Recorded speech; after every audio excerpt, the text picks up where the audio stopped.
Ben, how are you, brother? I'm good. How are you? Yes, wonderful. It's always nice to be asked that on my own podcast. Whereabouts in the world are you? I thought you were quite local to the southwest, but then I saw a different. I'm currently staring at Exeter Airport right now. Okay. So, not far. It's quite quiet here at the moment, obviously, with what's happening in the world, and Exeter Airport's a little bit quieter than normal as usual. So, that's where I'm at. And we've had sun all the way up to today. When we looked out the window today and the rain's come, and you realise that with 2 children, lockdown is truly lockdown when the rain comes. And my wife's downstairs trying to keep them quiet while we speak as well. Yes. So if you're by the airport, that's good for your hobby then, is it? Spotting the planes when they come in, I mean. You know what? All joking aside, I don't mind a bit of spotting. So my wife used to work at the airport, and she had the code. The car would get into the back car park, which would go right up to the runway. So just if the kids were kicking off or something like that, all right, we're going out the airport, watch some planes, and you could just sit there. To be fair, and there was none of that shielding, and you just watch the runway, and you're right next to it. But during the summer, it's not probably going to happen this year. But when all the air shows are on, they come here. So you get the Red Arrows fly in, you get the Typhoon, I think it is, that sits there, and all these different planes. It's I didn't realise I was a spotter. I'll tell you what, just the other day, it really hit me how much fun these guys and girls must get. I think it's mainly guys, isn't it? But how much fun they must get from that hobby. Again, I don't know if it's a thing about getting old, but it's just about finding in something in life that you love doing and you like doing. And I don't know if I don't know if plane spotting would be for me, but I can appreciate it must just be nice to have something you like and something to do. I was thinking about this because I'm not a spotter, that's for sure. I don't go sitting there watching planes all day long, writing them down. But I am, when we go nearer London, if we sometimes park on the outskirts of London around Heathrow, Gatwick area, and then drive in. And I like being by the airport. I like seeing the continuous type of air traffic because for me, it's opportunity. That's the way I look at an airport. It's a very strange way of looking at it. And being in business now, I look at the airport and go, that's opportunity. That's going somewhere. That's someone who's on that plane achieving something, whether you're going to Europe or you're going to the States or Asia, you're achieving something. So I do. It's a real strange thing. I look at the airport in a weird way, like that's opportunity. In Narita in Japan, you can go up on the roof and they've got a viewing platform. So I think that's our airport, Ben. Yeah, that's where we're going. I'm waiting for Exeter to reopen and I'll go and pest there and then I'm going to go around the world spotting planes. Because travel's gone away now as well. It makes you itch to travel, doesn't it? It's when you become confined and you sort of your freedom's taken away, all of a sudden you own a far higher degree of ambition within an immediate sort of moment. we can come on to it later in the conversation, but I spend a lot of time working with people to say, why do we let it get to a point where we say, oh, I wish I had the opportunity, or I wish I could go and do this, because actually it means it's filled with regret that you haven't gone and done it beforehand, and something has to come along and put everything on pause for you to then go, oh, I wish I did that, or I wish I could go travelling. So it's very interesting, and I think especially I like to look at human performance and mindsets at the moment, and now more than ever seeing how people are thinking and going, after this I'm going to go and do that because I wish I did it. It's funny how we learn from regret, and when something gets taken away from us, we want to go and do it, and it's definitely linked to travel. Even, I'm not regretting not traveling, but even now I'm thinking, we can go and see a few more places in the world after this is all over. Yeah, I think I'm genuinely lucky there, mate, because of course there's always places I would want to travel to, but I just made sure I've seen all the ones that I wanted to. Yeah. I didn't want to get to my deathbed and say, well, I would like to have gone to Australia. I would have liked to dived on the barrier. I just made sure I did it. And the irony, and I say this a lot, it wasn't difficult. In fact, if I was honest, it was a lot easier traveling than it is trying to live in this society. Yeah, no, I can imagine. The core kind of took us traveling in different places, I think. Yes. So let's talk about that, because for our friends at home, welcome to the Bought the T-Shirt podcast. I'm with a fascinating, both a gentleman and a brother today, Ben Williams. Ben and I hooked up, I think, over one of the social media platforms, probably LinkedIn. And I was immediately taken with his story. I think the fact that he's a published author like myself is, again, another factor that drew me to you, Ben. And we've both been Royal Marines Commandos, hence the brother bit. And you're a mind coach. Yeah. In fact, your book is called The Commando Mind, is it? Or The Commando Mindset? Yeah. Commando Mindset. So let's come on and talk about all that kind of what I call the good stuff. But first, I think our viewers would like to hear about your military shenanigans. Yeah. If that's okay with you. Let's talk about Afghanistan, if we may. Sounds like you had quite a run of it over there. It wasn't nice. It was. It made men of us. That's for sure.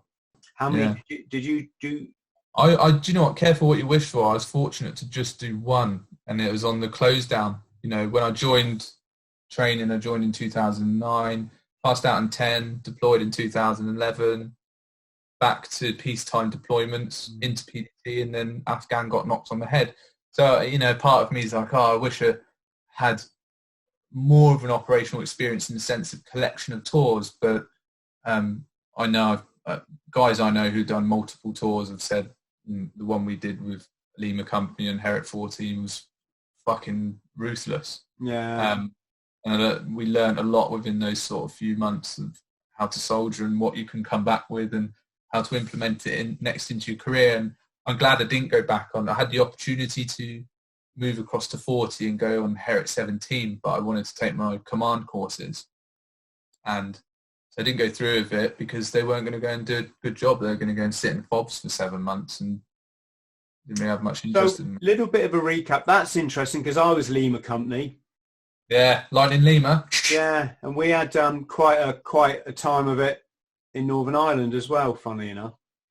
But let's not mention any names other than the ones that are obviously in the media, like Vicey and, like I say, Cassidy Little has made no secret of his story. I only say that because some people might not want to be the topic of a podcast. But was that the one that Chris Terrell filmed? Was that? Yeah. Was he with you? For some reason, he was with us for a week. He went into Tokyo. He did a week at Tokyo, or like 3 or 4 days at Tokyo, and then thinned out, went somewhere else. And just at that time, Lima Company was split in 3. I think we had a troop in each base, which was fucking hard work. And so when I went into Tokyo, Chris was just ripping out. But it was the same, same place, same heavily IED'd area.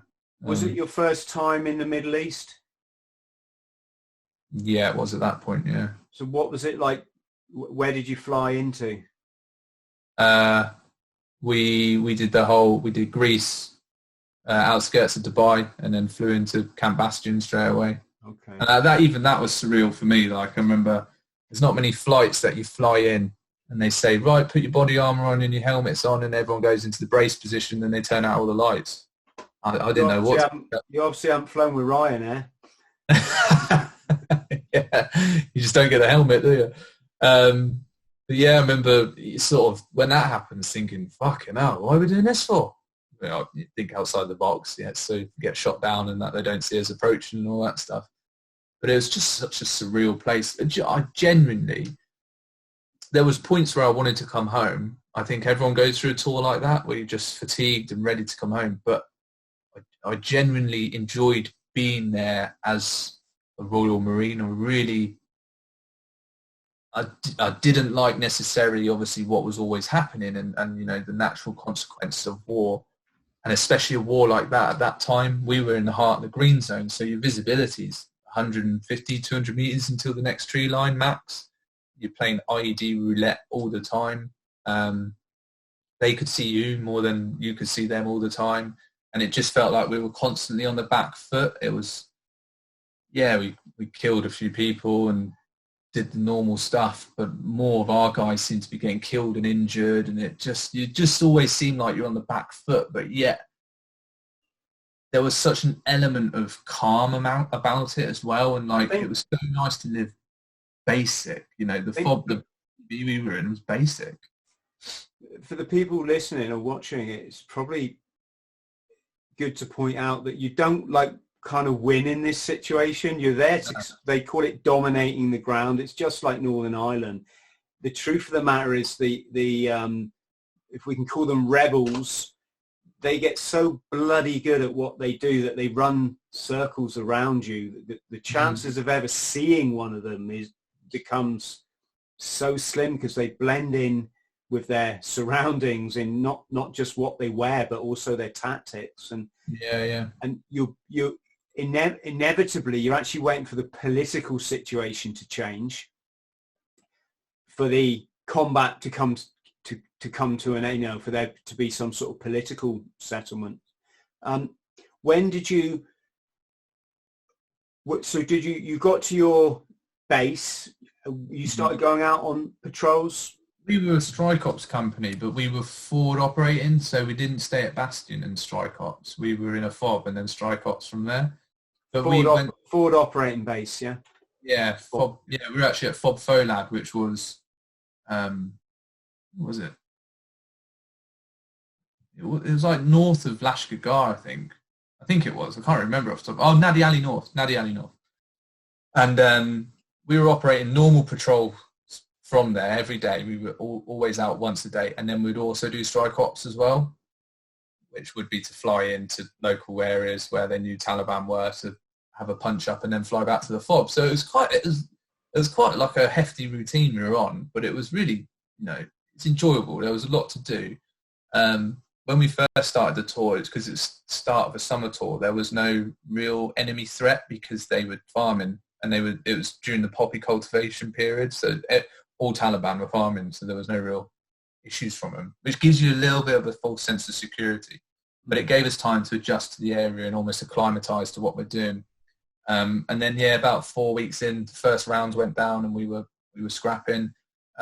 We took our first IED strike, which unfortunately killed one of the lads, which really woke us all up. Let's just take this one at a time, Ben, if we may, because I think everyone will find these are all the things you don't really get to sort of speak to somebody firsthand about. You normally just see it on the telly, right? Yeah. So did you think when those rounds come down, was it suddenly surreal? So the first time we were engaged, it was on a strike op, and we were told that they were in the area. You kind of don't believe it though until you finally see them. We landed. We'd been patrolling for like 5 hours and nothing happened. Absolutely nothing. Breaking into compounds, finding nothing, no one. It's just like, are we in the right place? And then ICOM chatter started picking up, which is them talking on the radios, and then we intercept it via our interpreter. And he started saying that they can see us now, and they were counting us and all this type of stuff. We went into a compound. Sorry, so you can hear them on their radios, yeah? Yeah, so our interpreter has a radio which intercepts their frequencies on their radios, so you can hear them talking, but they know that. So they talk to you through the radios. It's a very surreal thing. And also I heard they'd say things like, go and get the apple cart, which was a code for the patrols coming, or they're near the IED, something like this. Often, what I heard most through the interpreter was they're walking towards the melon. They're walking towards the melon. The melon was code name for an IED. So when you heard lads, you're walking towards the melons, you're like, oh fuck, here we go. But did you ever actually come across a melon and go, oh right? Yeah, there was outside Toki. There was a melon field. No, you would not believe it. There was actually a watermelon field. Couldn't make it up. And in there was an ID. I remember it was at the bottom corner of the field. Fuckers. So yeah, they'd try and call you bluff. But often when they said you're walking towards some form of fruit, it means you're about to lose your legs. So they started talking in a different way. We'd heard them on Icon before, but you can tell they were planning an ambush of some sort. So we went into a compound, and it was a farmer's compound. And they came back on the radio saying they've gone into, and they said his name. He was stood next to the interpreter at the time, and you just saw his fucking face drop. Like they even said, we'll pay him a visit tonight. And you don't have to give a second thought to what they do to people. And I really felt for him. Like you could see him wobbling straight away, crying and sat looking at his kids and stuff. And just think, fucking hell, did we cause that, or is that the Taliban that caused that? So already you got that real psychological attachment to a situation before it's even kicked off. They knew what compound we're in, and then the whole operation was to go out and scrap them. So the boss made, we gained our breath. We made sure our weapons were ready to go, and then the boss was like, "Let's go." And out the gate we went. And as soon as we stepped out the gate, they were like, "Here they come! They're heading south towards the melon. They're going to hit the melon. They're going to hit the melon."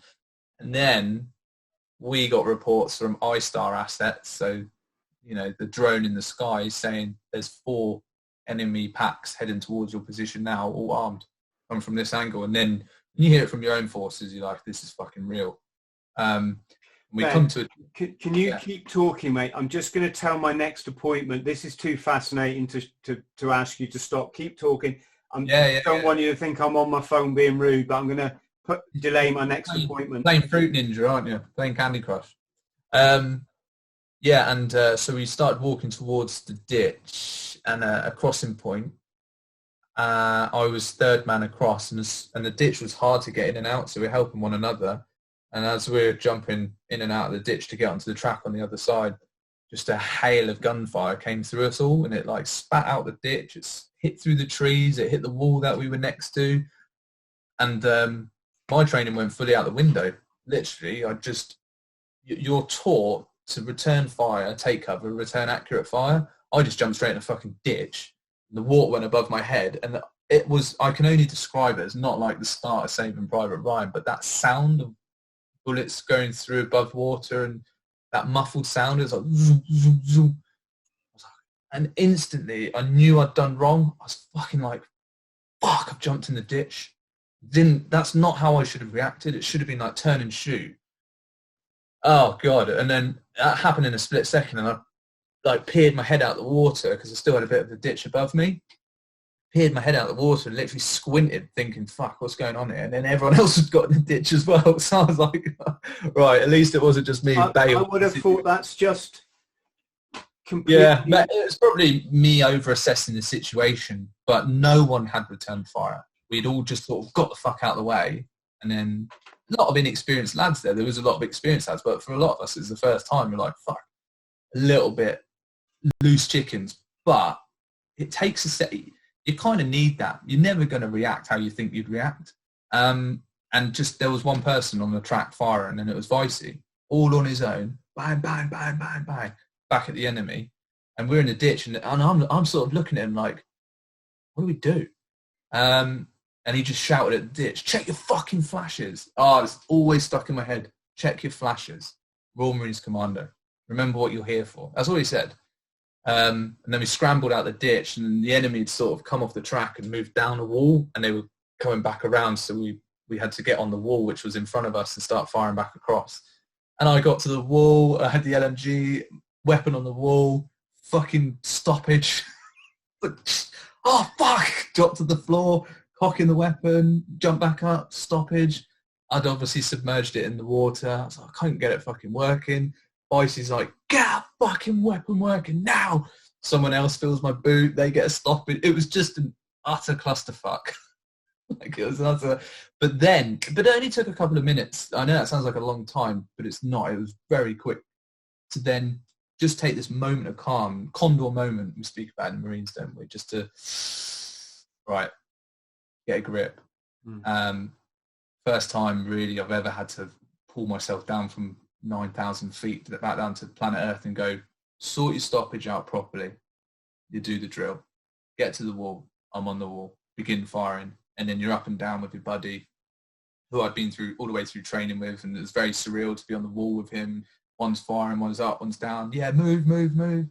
And we pushed him back in the end, and then we got hit 2 more times on that same operation. And then oh, fucking hell. It's quite a funny, all of it's just quite a blasé, like, strange day. So we sort of swept up that situation, and then we moved down the track into another compound, and I went on the roof because I had an LMG, and I was literally like fucking wired, just come out of a scrap, and I was sort of one of the guys on the wall fighting, so you're part of it, aren't you? And someone went, yeah, Ben, get on the roof. Fuck, because I had the LMG. I was like, oh, I'll get on the roof. So I'm lying on the roof, and it was so exposed, and it was in front of me was another compound about 50 meters to the left, and then it L-shaped, and then in the far corner there was a wall and a tree line, and there was a bloke in all black. You could see him a mile off, just stood there, and he was just creeping around the corner, and then going back around the corner, and then he'd creep out again, and then go back around the corner. I mean, you've just been in a scrap and you've been firing rockets and shooting at things. You don't really expect to see people like that in the vicinity, like peering around. Dressed all in black as well. It was pretty clear that he was trying to get eyes on. So I shouted down to one of the lads because I was so exposed. There was not even a lip on the roof. I was like, lads, is there anything down there to give me cover? And Jordan, one of the guys, he won't mind me saying his name as well. He's in the book. He's like fucking 4 foot high. It's a little exaggeration, but he's fucking short. And he comes up onto the roof with this massive thick log about like that type of circumference, and it's just taller than him. And he's like, "Yeah, mate," shoves it in front of me. I was like, fucking hell, that would genuinely do. So I put my rifle on top. I was like, cheers, mate. In the meantime, a commander had pushed a 4-man team out to flush this guy I'd seen. So I'd obviously fed it back. So there's a guy dicking us now. He's watching us. So they got pushed out, and they went down the tree line, but they went out of my sight, so I couldn't see them in the tree line. And this guy keeps looking, and I turned around, and I was like, this guy is fucking 100% dicking us. And all you could do is keep an eye on. And as I turned my head back round, a round flicked off the wood, and then it was just over my head.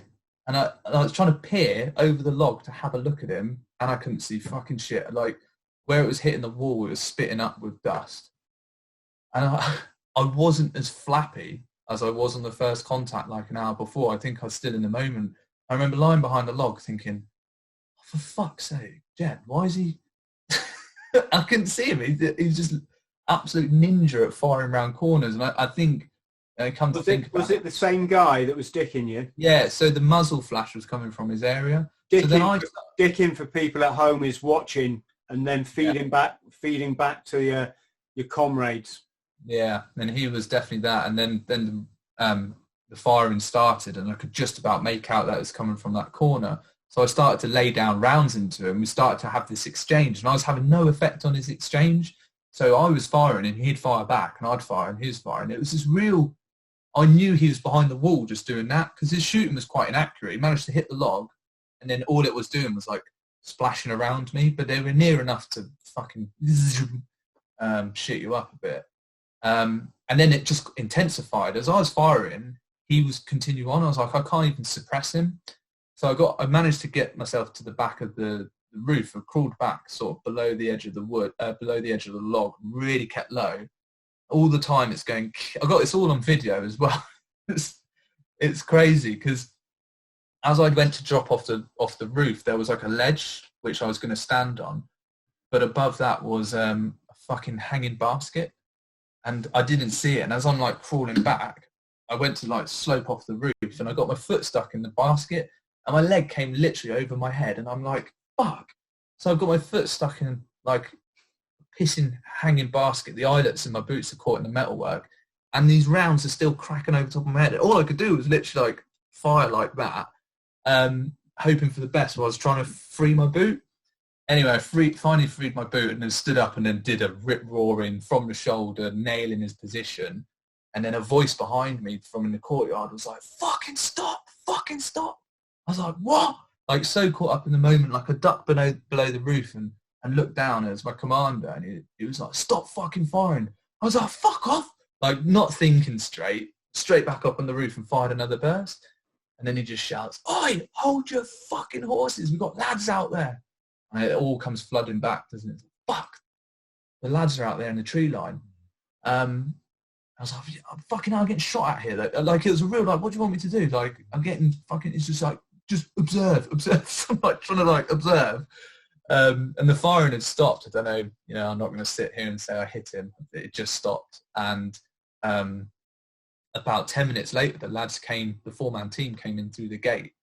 And one of them was a lad I know really well. And first thing he did, he just eyeballed me and went, fucking hell, mate. It was so close. And I straight over to him. I was like, what was happening? Where were you? And he was like, you weren't anywhere near us. So I was firing into the correct point. And I know why our commanders called it, because we didn't know exactly where they were along the tree line. He was like, no, you were nowhere near us. You were hitting the position. And I was like, oh, fucking good. I was like, did you see the incoming? That's me talking to him. And he was like, mate, literally from their angle, he said he felt sorry for me because all he saw was this bloke on the roof like fucking doing that every now and then. He said the rounds were just spitting off the front of the compound and off that log you were clearly behind. I was like, fuck. Literally, like, never been so close. And all I can think of in my head as well was nothing like the first contact where I'd sort of panicked and lost a bit of control of my skill. I'd managed to do this one properly. But all I could think about was I'm going to fucking get shot here with my foot in a pissing hanging basket. Of all the things to get you killed is a hanging basket. So we that kind of came to an end, and then the birds, the helos were getting called in. So we made our way into an open field, like poppy field, which is about waist height. As the helos started coming in, there was three helos that came in. So 2 Chinooks, and I think it was a Merlin, and the Merlin landed in the middle. No, the Merlin landed at the end. It was Chinook, and Merlin, and the front Chinook was for my multiple. And with three Chinooks landing, it's fucking really loud, as you can imagine, and And the downdraft was causing all this hectic noise in the bushes and stuff. And you could just hear like this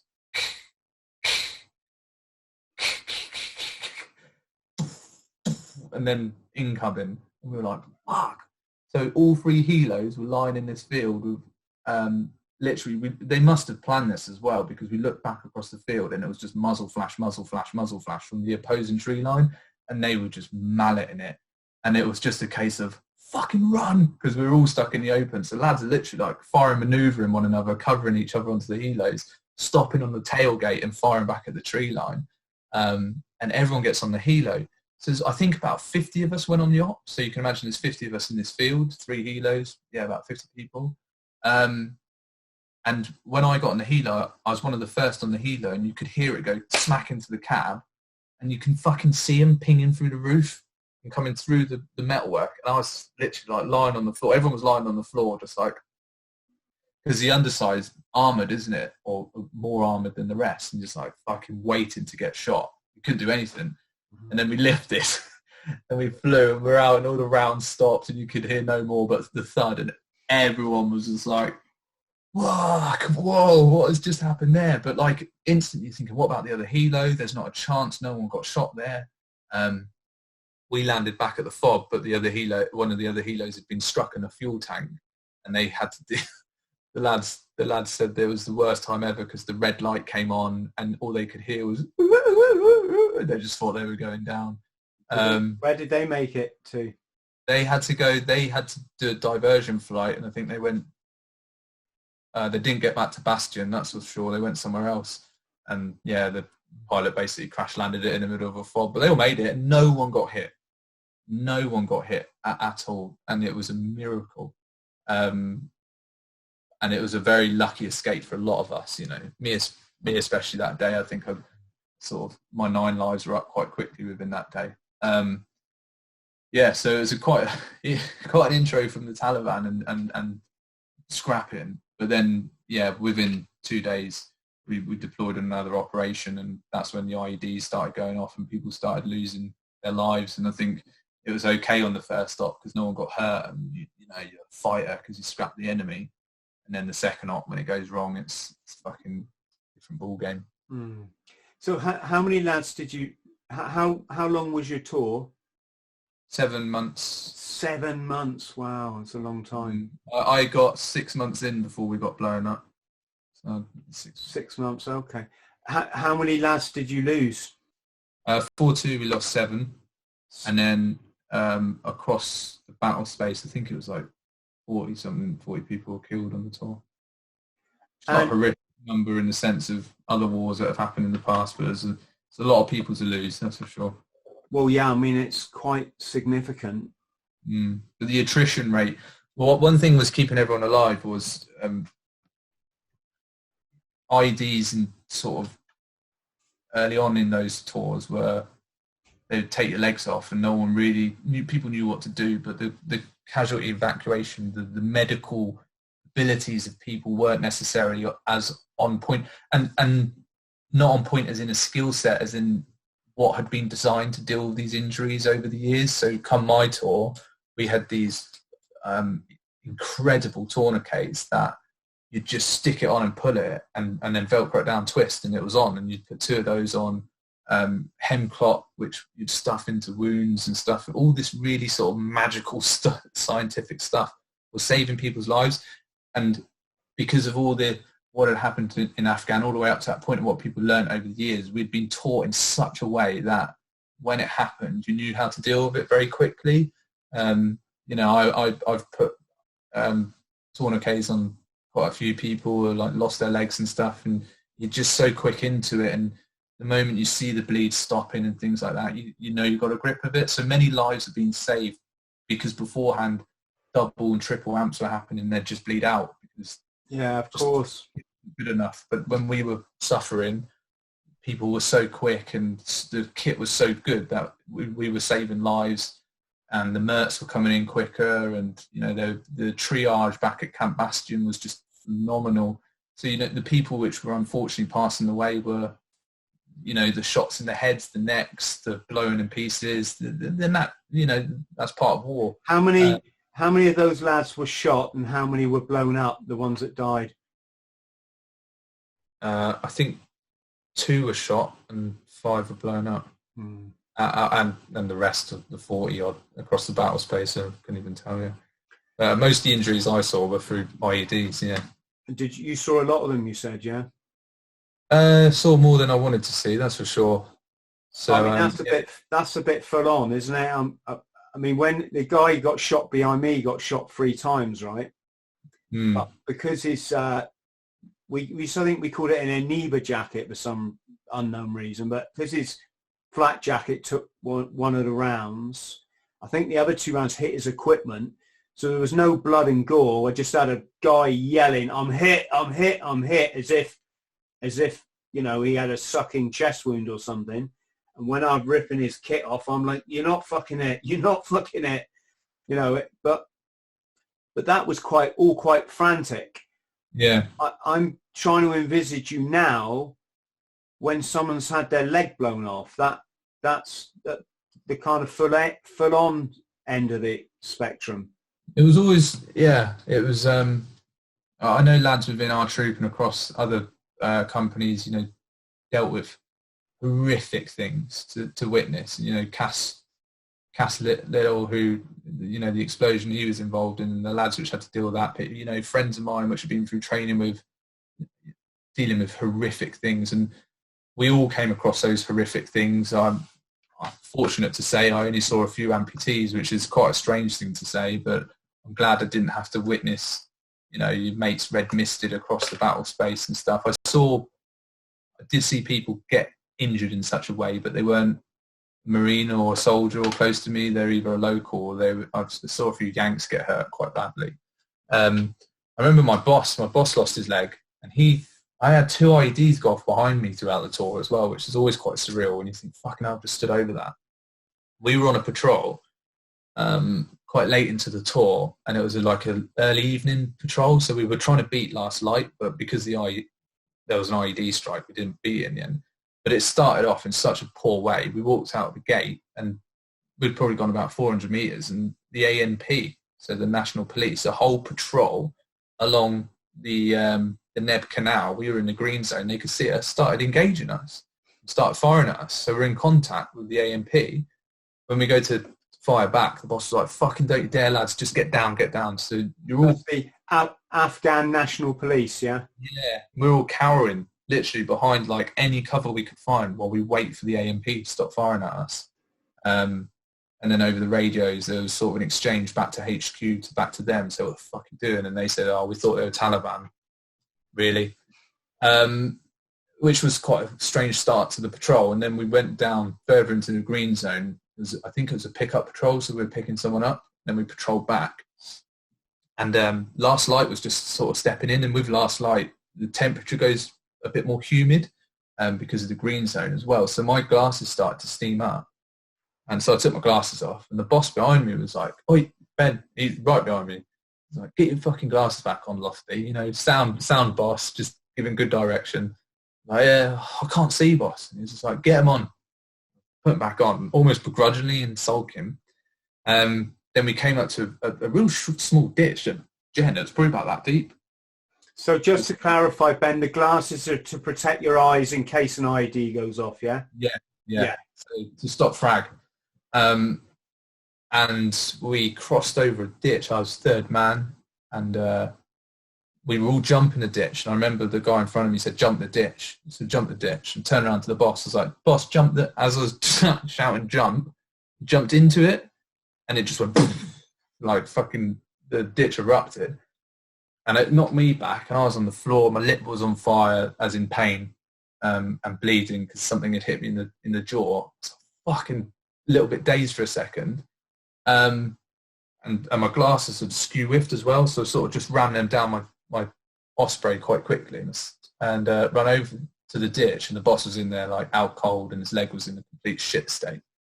But you just go into autopilot, like there was no thing, and there was this, what they were doing at the time is they were using smaller IEDs, so it wasn't like, they still used like the patrol annihilating ones, which they like to use here and there, more for vehicles.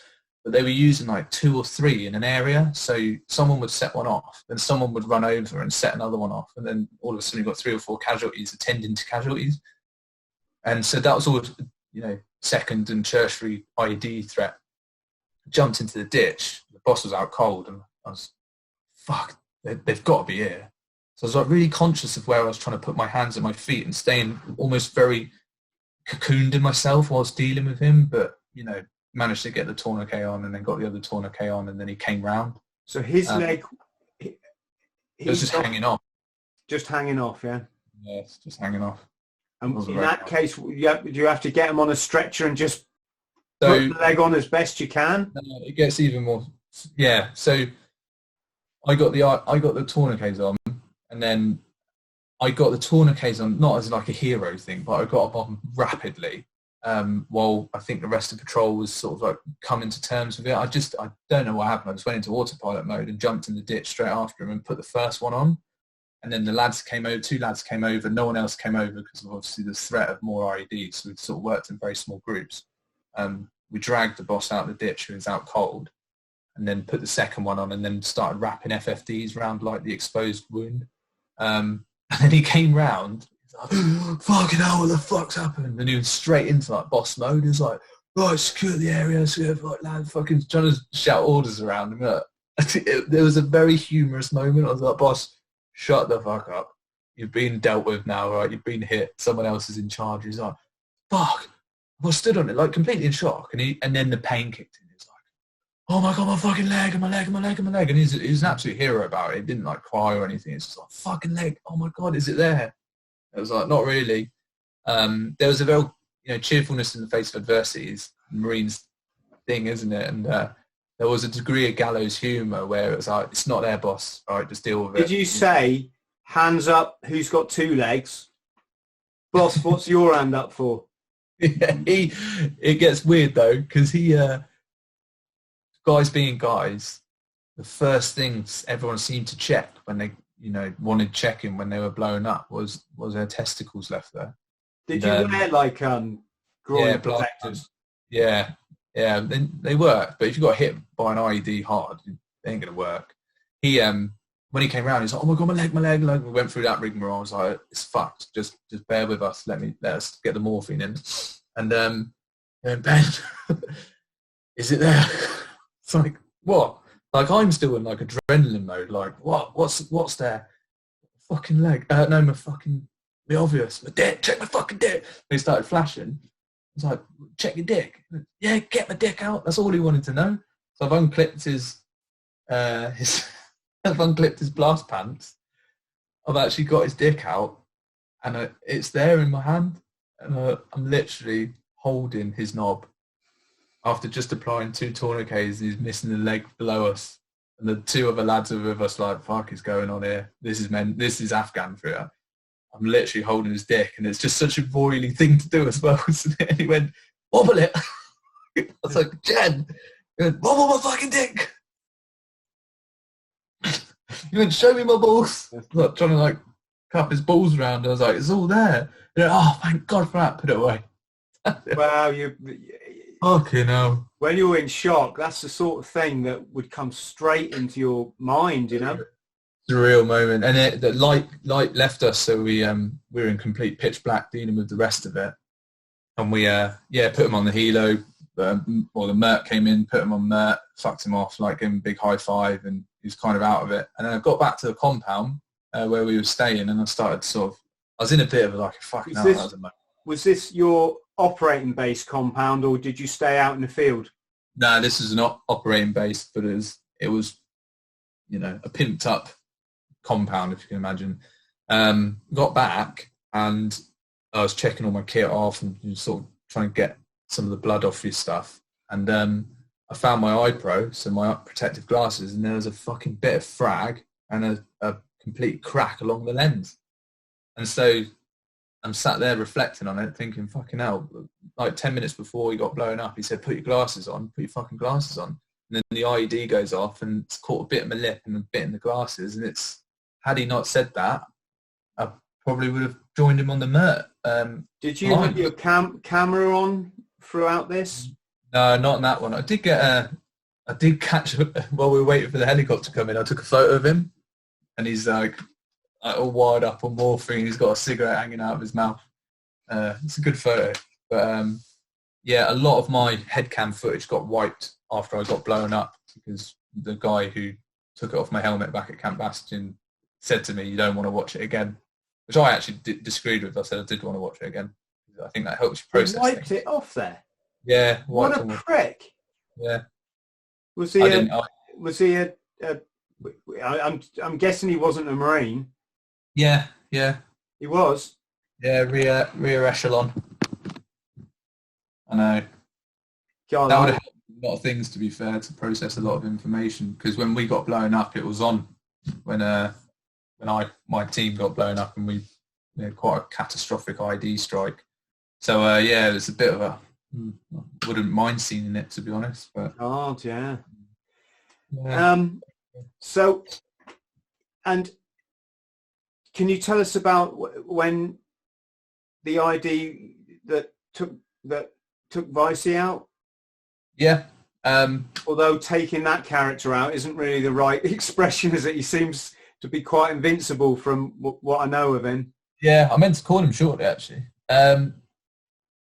Yeah, so that was a weird operation. I was right towards the end of the tour, and it was called Globe and Laurel, I think it was. And the reason it's called Globe and Laurel was one of the compounds we had taken over was called Globe, and the other one Laurel, about 2 or 3 kilometers apart, maybe less than that actually. And yeah, we flew in with the Yanks, gave us a lift in for this one, and it was going to be a 7-day op, just living in the field basically. And yeah, we flew in with the Yanks, who give you a fucking big lift in, like they don't fuck around. So there's Chinooks all over the place. Dropped in, took the compound at first light, and within 2 hours we were scrapping, and grenade had come over the wall, taken 4 people out, 5 people out, including the farmer. We'd done our first MERT run, our casualty run, within probably 3 hours of being there. We'd lost the MFC. That's where Vicey won his MC, because he called him untrained mortar fire onto Taliban, which were coming onto the position. Oh, we were just scrapping all day. It was a fucking cowboy day. That's military cross. Can you just talk us through what that means to call in more? What was it? So you obviously have your trained, so those who don't know, you have your trained mortar fire controllers who are trained to be on the front line and call in the bombs, which are getting launched from a fob maybe 3 or 4 kilometers away. He'd been hit by a grenade and was and we didn't have another MFC. So his radio was taken off him, so we could still at least make some communication back to the back to the mortar line. The Taliban started doing like a 3-pronged attack on us, where they were firing from in depth but moving along a tree line from a different angle. Look at that. Do you want to answer it? Hey mate, I'm good. Mate, can I ring you back in like, Chris, how long are we going to be? Say hello to, tell him, give my best regards to Paul. Chris THRALL at the moment. Yeah, we were literally just talking about you winning your MC.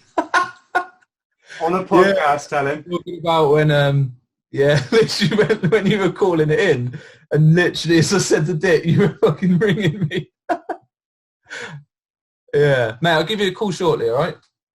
All right, dude. Bye-bye. Yeah, so... there you go. Synchronicity for you. He'll give me shit now for spinning his dick. But basically, yeah, so what happened was the enemy started moving on us, and we needed to drop bombs on them. So Vicey took the radio, the Mortimer's radio, who's now back at Camp Bastion, and started calling in untrained fire, which means he is trained in doing it, but it's not his spec qual. And... yeah, he drops a lot of bombs on a lot of people, with us also supporting gunfire. So I think that... So he's on the radio, he's given a grid reference. For where he thinks the enemy are. Yeah, hopefully I remember thinking, going, I hope he's got the right grid. And you can hear him.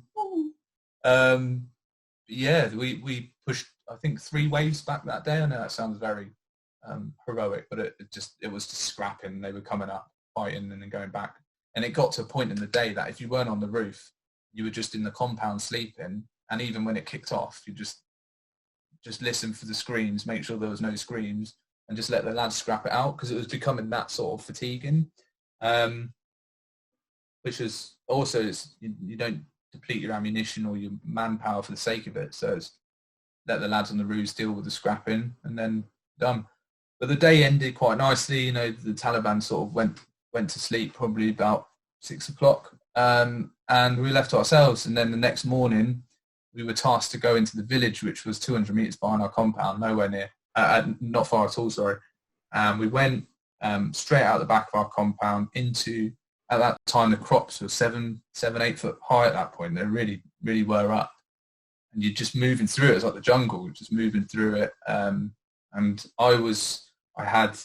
Jordan was point man, and I had the dog handler in front of me. He had his companion to find the IEDs. Then myself, and then Vicey and the rest of the 12 man and female multiple behind us came to the edge of the cornfield, and literally up the track was the compound we needed to get into. And I stepped onto the track, and Jordan was on the track as well. And we were looking up, just taking a knee as well, having a look up. And this tractor came along. So the junction, this like cross junction, the compound we wanted was on the other side of this cross junction. The cross junction was probably like 25 meters away. And this tractor came by and really slowly, and then looked at us, and then like fucking floored it as best as you can floor a tractor. He sort of sprinted off. And it was like this awkward atmosphere, you know, we call it atmospherics, and there were negative atmospherics, and there was just no one else about, and it was just really eerie. You could hear the silence. That's how sort of eerie it was. So we didn't really think too much of it, but because we'd been scrapping all day the day before, and we knew this area was a Taliban hotspot, we were just on our toes. So we're like, right, let's crack on. So we started moving up track, nice and slow, patrolling around. Now, if you can imagine this track, stood on the track looking that way, I got the cornfield to my left, which is, you know, very high, and then to the right was this waist-high wall, no higher than waist height.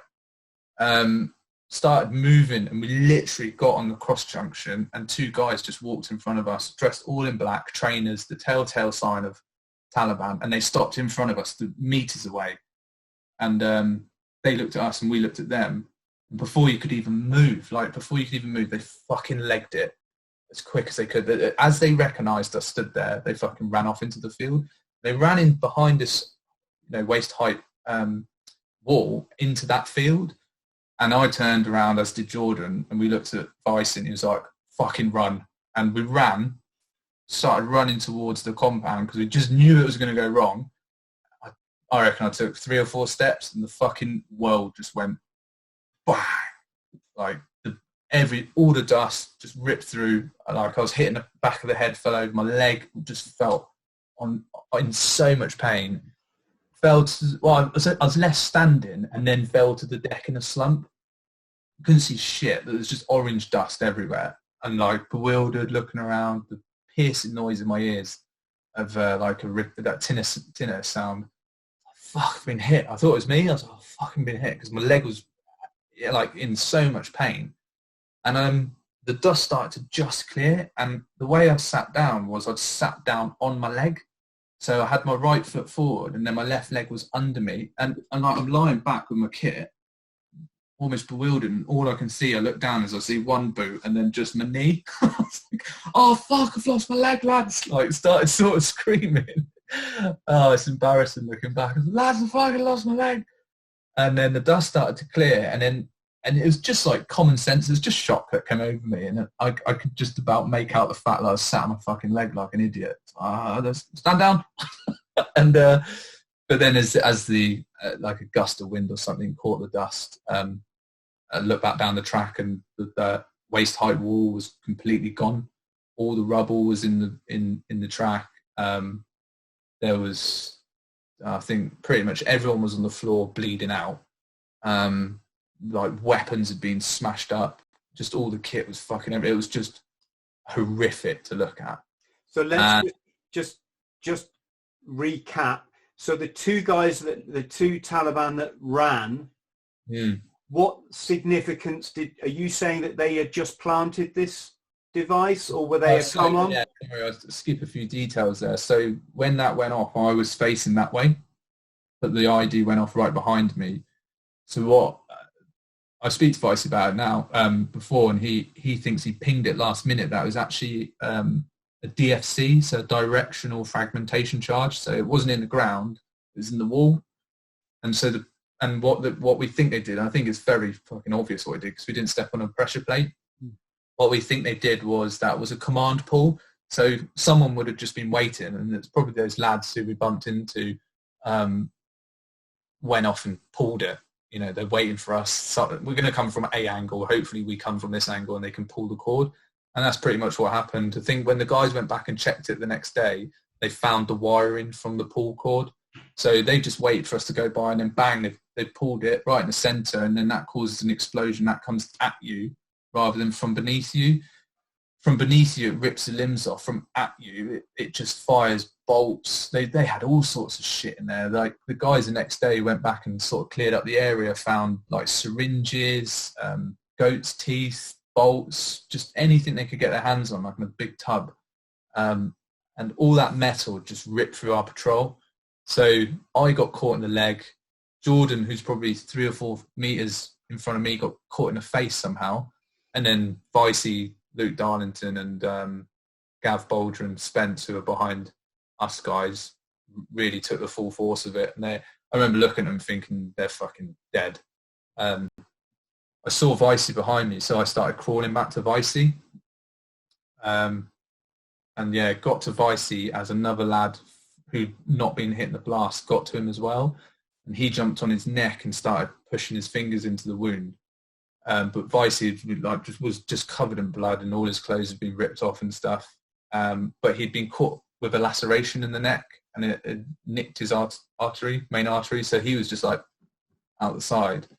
So me and Rich both had our hands in his neck, like trying to pull this fucking artery back into place and plug it. And we ended up filling it with all the stuff we needed to. And fuck, he was lucky then. Well, they reckon on the Mert he died twice. Shit. But the guys saved his life, you know. I got there a few seconds after them and we did what we needed to do to keep him alive. But in what we would call in Ireland our brick, so in your little team there, how many people were in that spot? So we had 10 in the multiple. Yeah. So it's called the multiple. So yeah, it's equivalent to the brick. So we had 10 in the multiple and 6 had been injured. 6 had been injured. Yeah, so we had to call the other multiple out to come and do the Kazivac because fucking we needed almost 3 or 4 men per casualty. Yeah. And I think on a good day, my injury alone would have been like a stretcher and all the stuff that comes with it. But because the guys' injuries were horrific, that everyone needed carrying. So that's you're looking at an entire multiple to pick people up and get them onto the helo, whilst also protecting there was firing as well. It's all so surreal because it became vague with shock. But I remember an Apache coming in as well and lighting up the tree line next to us because they could see people in it. And I think that just about got us out of an ambush. Mm. So we were unlucky but lucky. So out of the 6 guys that were hit, did any of them die? No. That's what I mean. I think maybe 3 or 4 years before that they would have been dead because we didn't have the equipment to deal with their injuries. But every single one of them made it. One of them's quite severely brain damaged. 5 out of 6 of us are out the core because of it. But we're alive and we get to see our families again. So, wow. Yeah. Crazy, isn't it?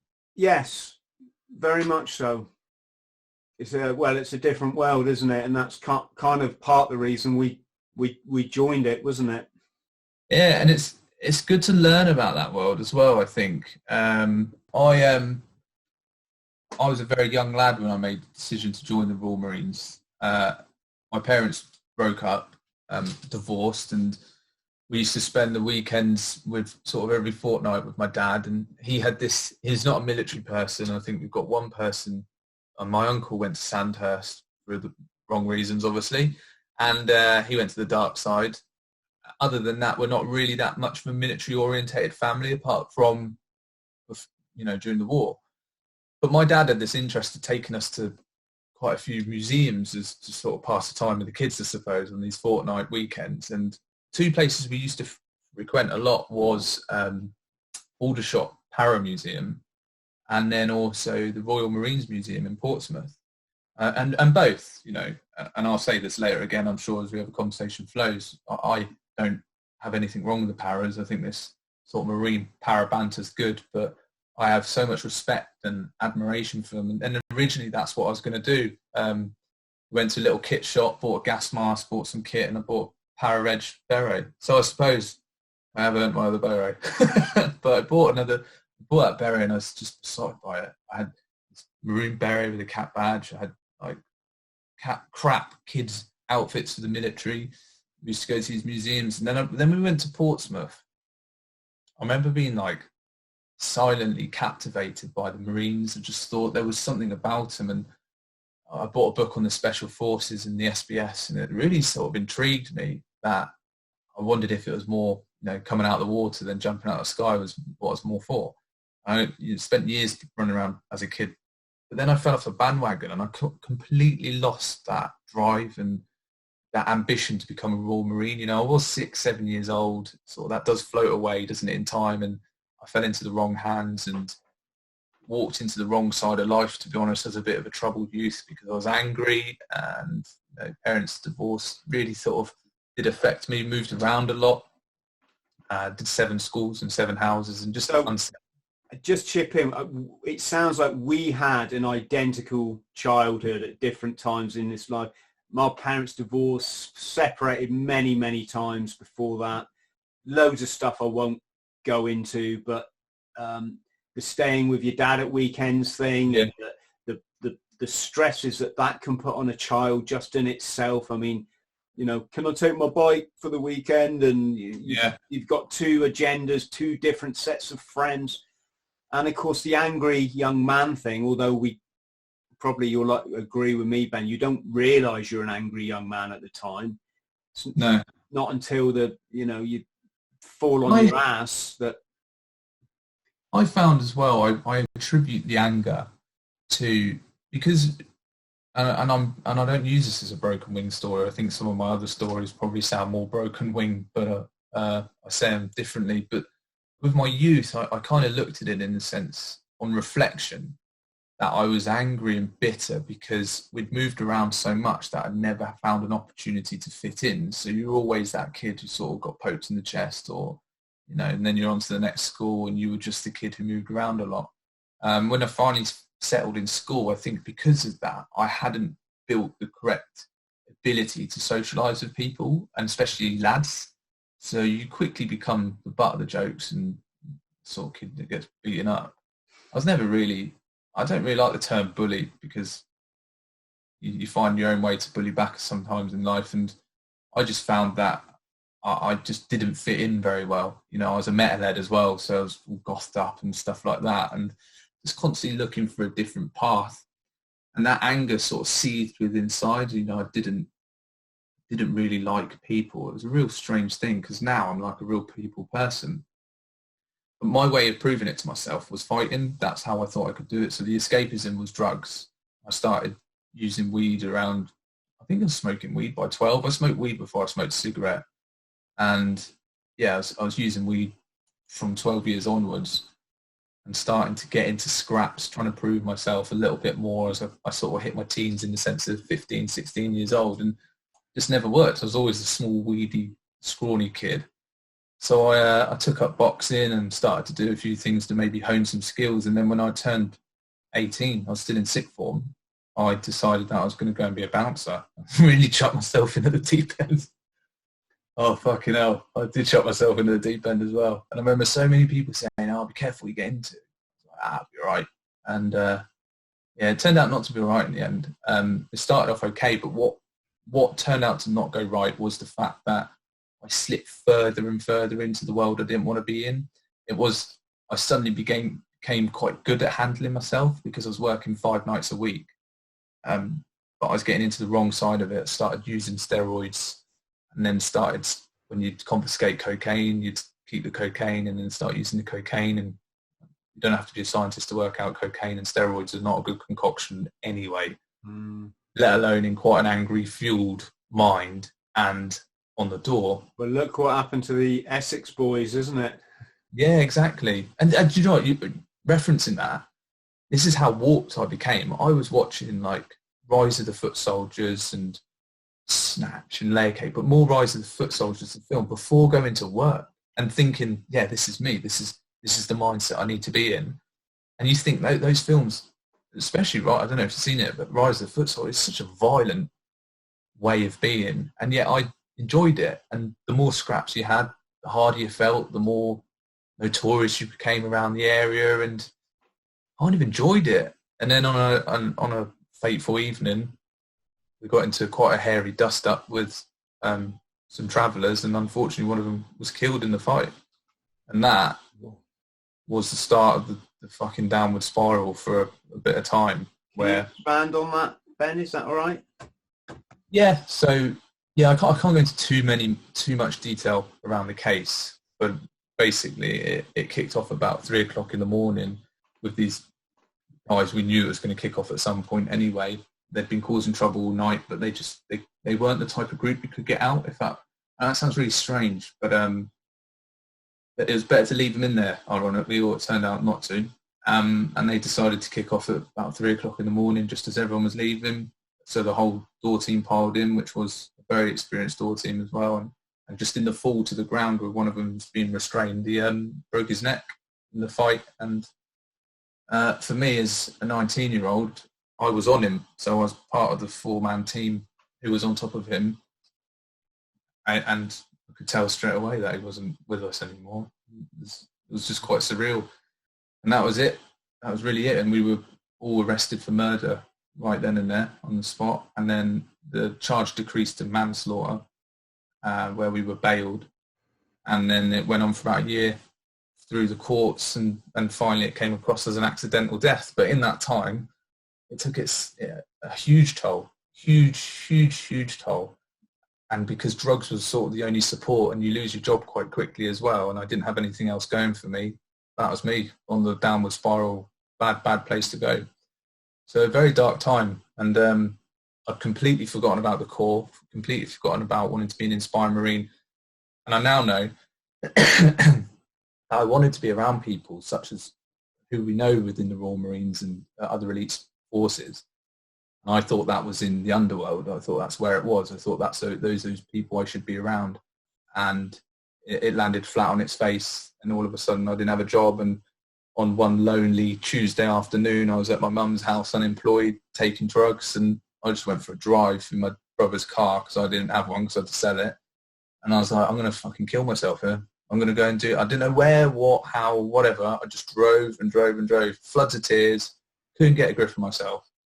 And then I ended up back home, and gladly bottled it. I know it's a strange thing to say, bottled it. I did bottle it. I ended up back at home and just flicking through YouTube, because YouTube was just getting started around that time, and just happened to be flicking through some videos in a real slump, sort of depressed manner, nothing else to do, feeling sorry for myself. And the old 2001 advert of the Royal Marines came up, and it was the boy or the young recruit who gets stuck in the tunnel. Remember it? I've never seen anyone stuck in the tunnel, but he gets his leg caught in the tunnel, and it says, "Will you give up here?" And then it freezes, and then it goes to the next scene. Would you give up here? It freezes again. If yes, don't even bother filling out the form. And then it goes to the lad on the boat at the end, and he's on the Orc going on across in the darkness, and he's wearing his green beret. And right then it was like, that's it. You know, I've been looking for this answer of what do I want to do with my life? Why do I feel so shit? Why do I keep fucking it up? And then this little boy came back into my mind who was just in admiration of these Royal Marines in the museum, and that was me. I was back in his head, and it was like a real hard moment with myself to say, get a fucking grip of yourself. Look at the fucking state of you. And I had a little bit of Coke left, and I flushed it away, and I found some tracksuit bottoms the next day, and I just started running, and I was shit at it. And I was hanging out. But for once in my life, I felt that I was moving towards something. And then a year went by, and the application had been done, and I'd been clean for some time. And I ended up at the gates of Lympstone. It's interesting, you know, that in my life, I call that my moment of enlightenment. That moment when you realise, hang on, what am I doing? Yeah, this ain't working anymore. And it's just not working anymore. No, it wasn't. And the enlightenment, you know, so many people join Royal Marines training to go through training and pass out and become a Marine, and obviously that was clearly my goal. But for me to just be at the gate, to get into training, because it's hard enough to get into training, you know, you've got to jump through so many hoops. I remember walking through the gate at the bottom by the train station thinking, I've made it. I'm on the path towards success. Now all I've got to do is keep going. And it's going to be tough, and I knew it was going to be tough. And the rest of the career was even tougher. But how did you deal with lapses and relapses? I mean, very few people just quit. Well, yeah, nobody that I know is just quits. It's a process of 3 steps forward, 2 back, 3 forward, 2 back. In my case, that went on for, oh God, you know, like I say, best part of 30 years. Coke was very difficult, but I genuinely said, nah, no more. My relapse wasn't a relapse in the sense of I kept going back to it and then gently decreasing it. I continue to smoke a bit of weed throughout the week, and that was like my substitute for getting just off the hard stuff. But I knew, because cocaine literally destroyed my life, literally destroyed it. And I think when I woke up and had that, epiphany to do something with my life, it forced me to flush it. It forced me to be, I went quite zero tolerance in my head. I genuinely didn't, because I had to. And I didn't speak to any of my mates who were doing it, and I just shut myself away.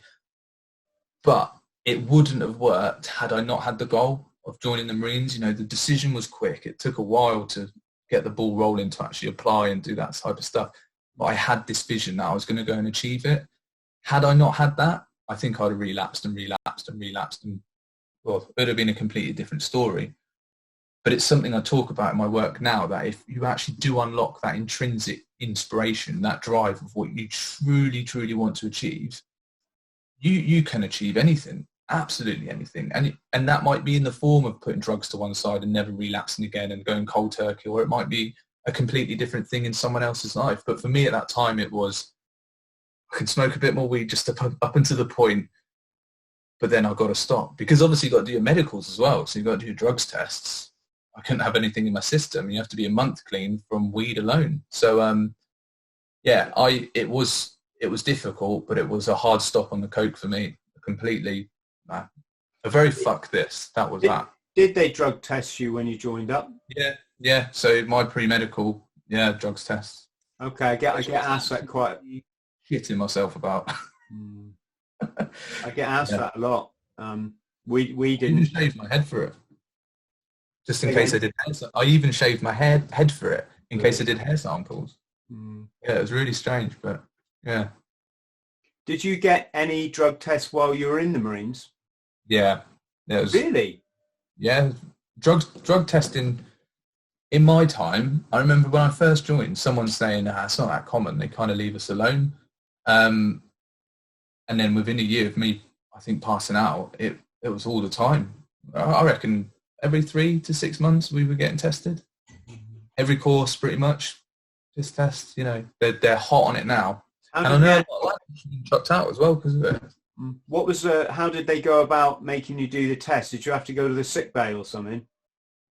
No. So what did they start doing? They started doing, they'd lock the camp. So they'd lock the camp, mass testing. You can't leave camp unless you've got a stamp. The only way you're going to get a stamp is off the person who's piss tested you. Yeah. There's a great book you should read called The Regrets of the Dying by Bronnie, Ware. And it sounds very morbid, but it's a very enlightening book. And she was a nurse, an Australian nurse, I think, in palliative care. So she was in charge of looking after people as they entered the last parts of their lives, literally within the last weeks. And she started recording what they were saying, what their regrets were. And off the top of my head, the one which stuck with me the most was, I wish I let myself be happier. And when I went on like this sort of personal development journey, and I've not fallen into it like I've become obsessed with it. I've just used it as a little bit of a catalyst for the next part of my life, and it has been really rewarding. And I also read Stephen R. Covey's 7 Habits of Highly Effective People, and he introduces the book by posing the question, think of it's always around morbid mortality type of things, but it seems to get your head ticking. But it basically says, you're at your funeral, who's there, what they're saying, and are you content with it? And it is a reflection of, like we were saying at the beginning of this, COVID-19 has woken, so many people have like gone, oh my God, I need to do something after this. The country is going to be very fit and very strong because everyone just seems to be out exercising at the moment. For me, I think, why weren't you doing that before? And like we said at the start, why does it take something, almost like survivor syndrome, like that you've got through something to then go, I need to do this. You hear about people who have survived cancer and horrible diseases where they've gone, wow, that was a close shave. I'm going to go and do the MDS for cancer research and things like that. And we wait for these moments in life to go, hey, fucking wake up, because you're going to end soon and you're going to regret ending. Signposts are in the road, not because someone's thought to put something there, it's because something has happened there. So we wait for things to happen to give us the shove in the right direction. And like my ambition is, you know, I'm on this kind of quest with my business partner, Tomo, who's also a Royal Marine, to get people to just, you know, you can't help everyone. No one wants, a lot of people don't want fucking helping for a start, but the ones that do are the right people to be with, to say, hey, have you thought about that dream you've been dreaming of for a while, to actually just go and do it? And there's many complaints in the sense of time, money, I've got children and stuff like that. You know, to me, they're just excuses, because we're all making it happen. Those people which are successful in life are making it happen no matter what things are in the way, what hurdles face them. And, you know, the bigger the hurdle, the greater the challenges, and the higher the reward is for when you achieve it. I left the Corps and went straight into business with nothing, absolutely nothing. And again, not a broken wing story, but just because I believed in myself and I thought, fuck it, I want to own a business. I don't know fuck all about business, but I want to own a business to say I've done that. I want to have been in the Corps to say I've done that. Ben, is this, you know, I as you can probably guess, I like to think about things, right? It's they used to tell me when I was doing the drugs I was too deep a thinker, and I used to say, well, I'm going to kill myself. Did you used to look at the stars a lot? I was a stargazer when I was on. I was like, whoa, what's out there, man? Oh my God, that question. Yeah, just looking out there and thinking, right, okay, so we know that this galaxy's behind this one, and this one, but what's behind that? Oh, massive. That's such a great point as well, because we spend, you know, I'm glad I've got my business and my job going around. You know, one thing is helping people unlock potential and live fulfilled life, and another arm to the business is helping businesses with employee engagement and making them feel part of it. So there's two bows to it. But it's strange that I have a job, because I think everyone can tell you stuff, and you can read and you can learn and you can absorb the information as much as you can and want to, but the only person who makes the decision is you, and you are the only one in control, and you are the only one who can make a difference within your own life. And too often we look around going, oh fucking hell, you know, wonder who can inspire me or motivate me, or who's this person, who's that person. You know, that is one of the negative fall downs of social media, as you look at it in sort of envy of everyone else and go, I'm not that person, I wish I was. They're driving me to be better. Like, really, it's down to you to personally push yourself and achieve. And I speak very highly of what I thought about the Marines is, and I say it always before I start going off on this one, is that the Marines isn't perfect. It's an organisation, so you have shit people in there. What I found was there was less shit people. There were shit people, but there was less shit people. And I found the brotherhood and the good people I surrounded myself with truly brought the best out of me. Now, I was never the back of the pack runner. I was never the front of the pack runner. I was always in the middle. I could never get that further forward, and I never seemed to drop that far back. I just was there, giving it my best effort. I always seemed to be there. But I enjoyed that position because it wasn't necessarily what was behind me, but it was what was in front of me, that I always felt there was someone better in front of me, which always caused me to try and push a bit further. And I worked with, you know, when I did recruit training as a corporal and taking the recruits through, some of the teams I worked with, some of the guys that I worked with were just phenomenal. And it was those guys which kind of introduced me into the sort of personal development. But, you know, I thought Tony Robbins was an archaeologist up to about 4 or 5 years ago. And I don't know, I had the wrong Tony Robbins or whatever his name is. But Tony Robbins' son. And then just found my way in this influence and how people can cause you to make an impact within your own life, because you see it and you go, wow, he's doing that. It's inspiring, but the motivation's only going to come from within me, and that he can only do so much. And I'm 100% in control of myself. And I really enjoy that. It kind of doesn't sadden me, to be honest, whatsoever. But I do look around and think, why don't people see their own life like that? Why do we have midlife crisis? Why do we get to 50 and go, right, I'm leaving the missus and I'm buying a motorbike? Well, why don't you buy a fucking motorbike when you're 21? Why don't you just leave your missus earlier if you're not that happy? Because you can see it coming a mile off. All this stuff you can see coming a mile off, and you know it's coming, but we deny. Oh no, it's not going to happen. Or I just can't be asked to wait. Then why is it then? I mean, this fascinates me.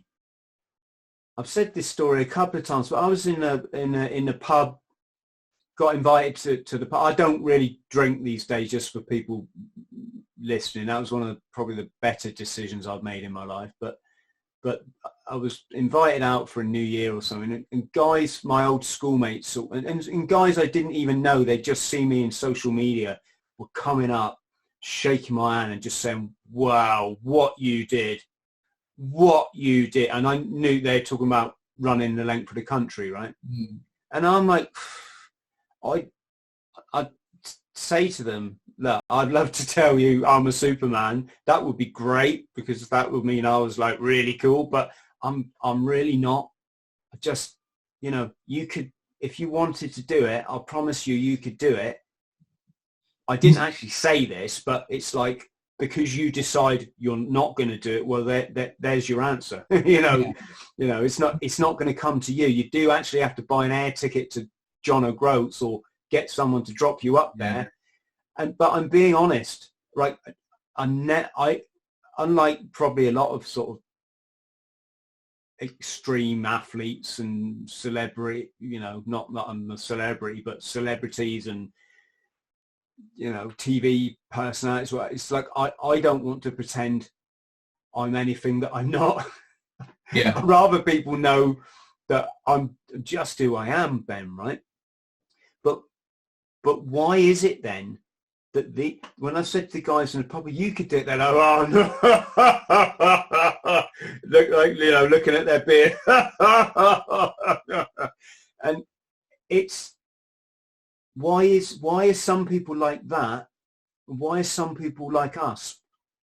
I don't know if this is the answer, but I spent now like the last 4 years. So what I built the book off, the structure of the book written, is something called the ICE model. And I genuinely came up with it after a bottle of red wine, and I managed to, because I was sort of moonlighting in the Marines because I knew I was getting kicked out because of my hearing. So I was getting a little bit of leniency of who I worked with to go and sort of crack my own.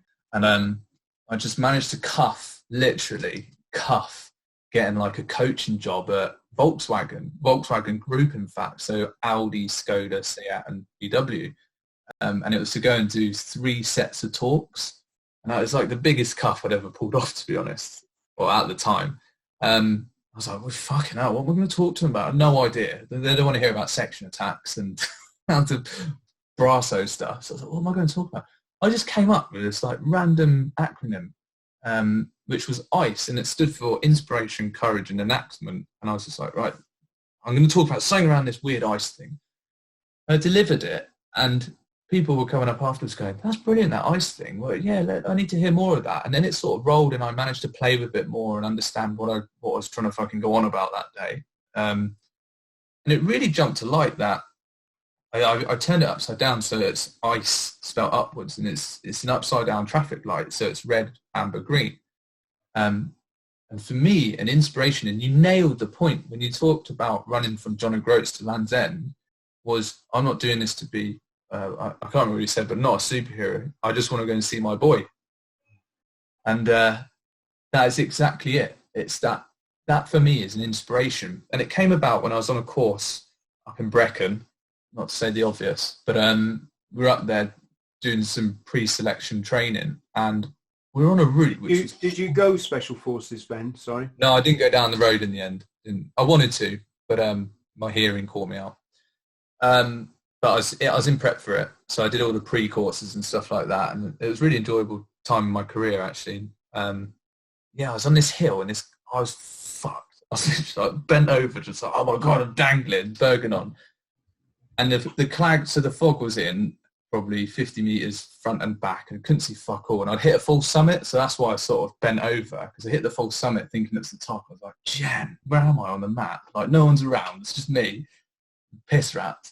And this guy came up next to me, like out the clag. He was on the track, and he did the same next to me. He was like, oh, fucking hell, like, as he hit the full summit. I was like, oh, this is gash, isn't it? He was like, yeah, it's shit. I'm just dripping for ages on this hill. I didn't know him at all.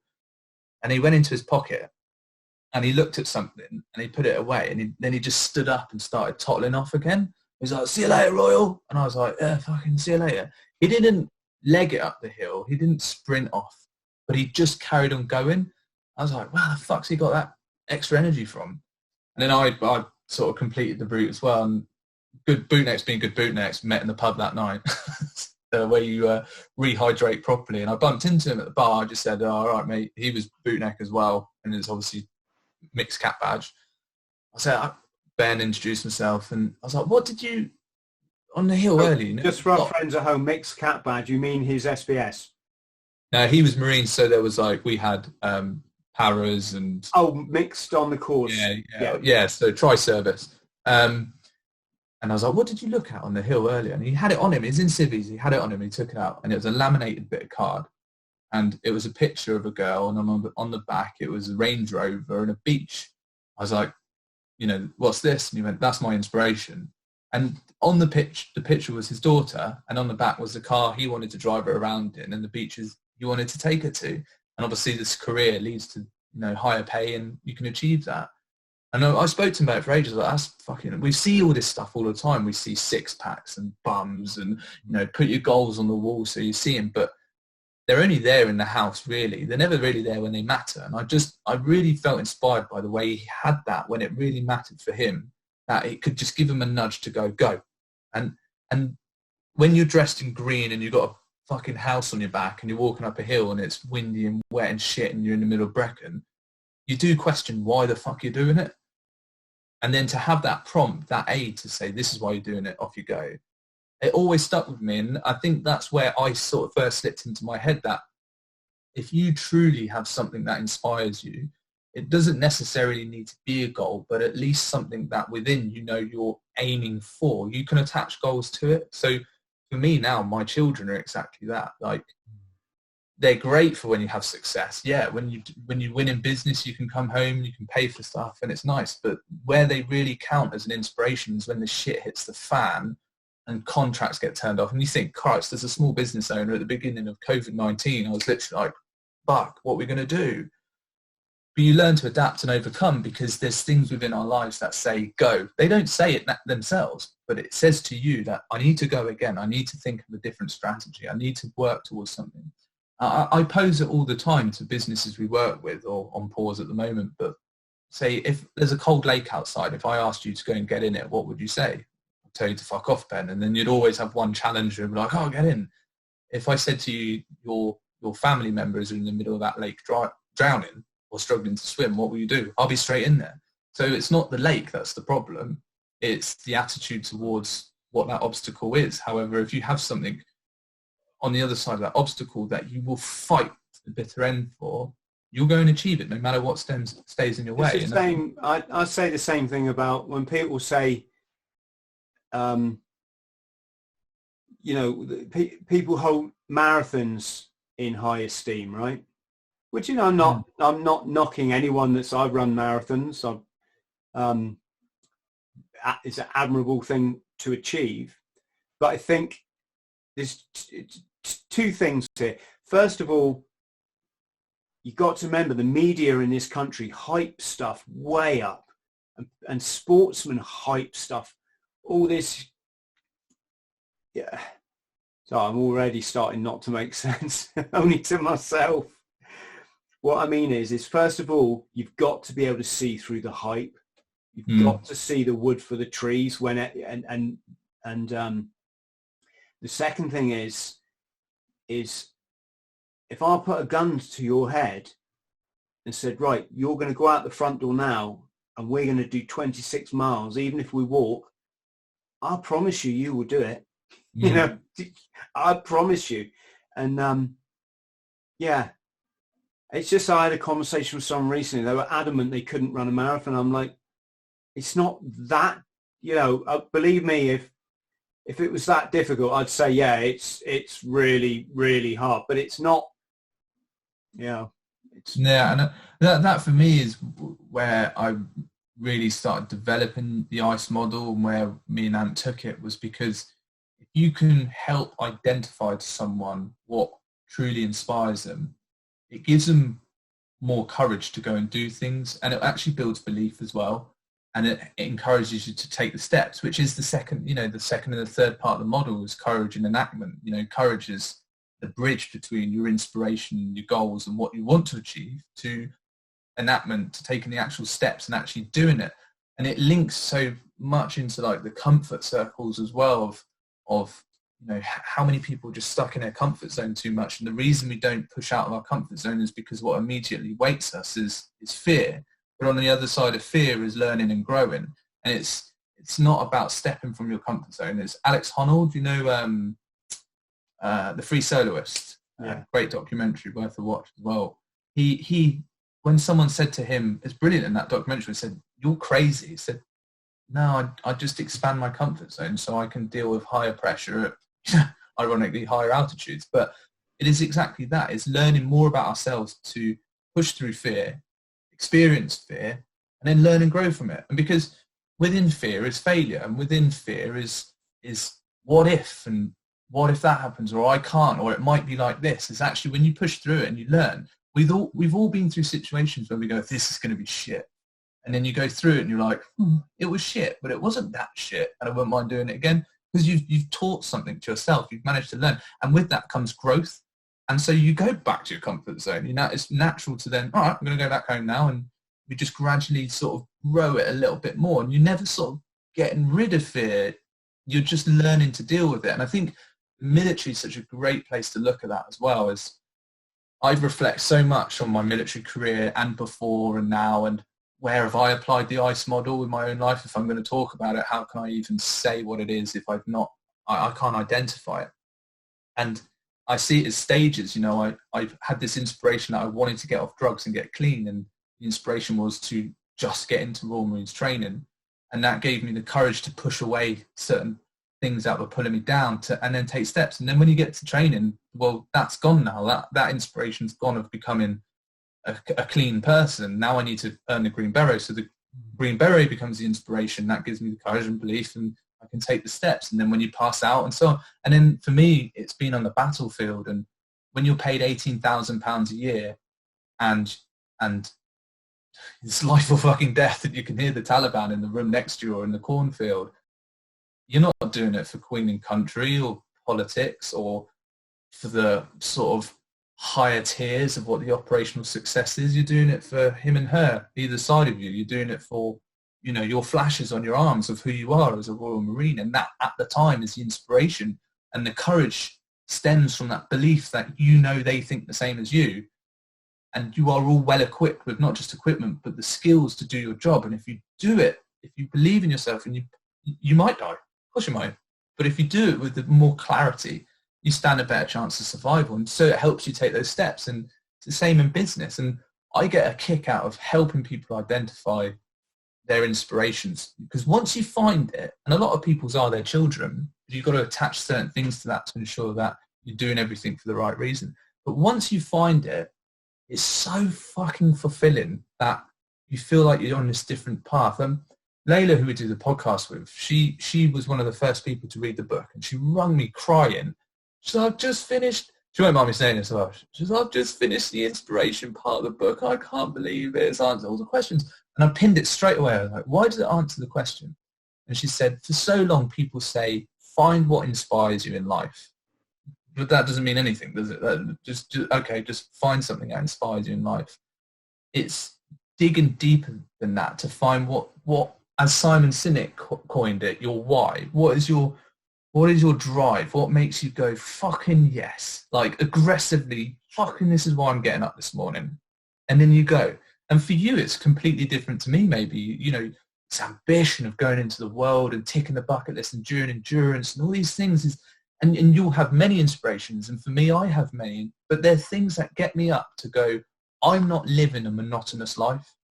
And I'm happy with that. I'm content. I might not fucking summit Everest, and I might not do this, but I will do that because I'm waking up each morning hungry to achieve what is truly driving me. Now, I don't think enough people have that. I genuinely don't think enough people have that. They go to work to feed the kids. So that's part of the inspiration, but they're not doing what they want to do. They're doing going back to my original question, so why is it then that some people, can this be nurtured, this?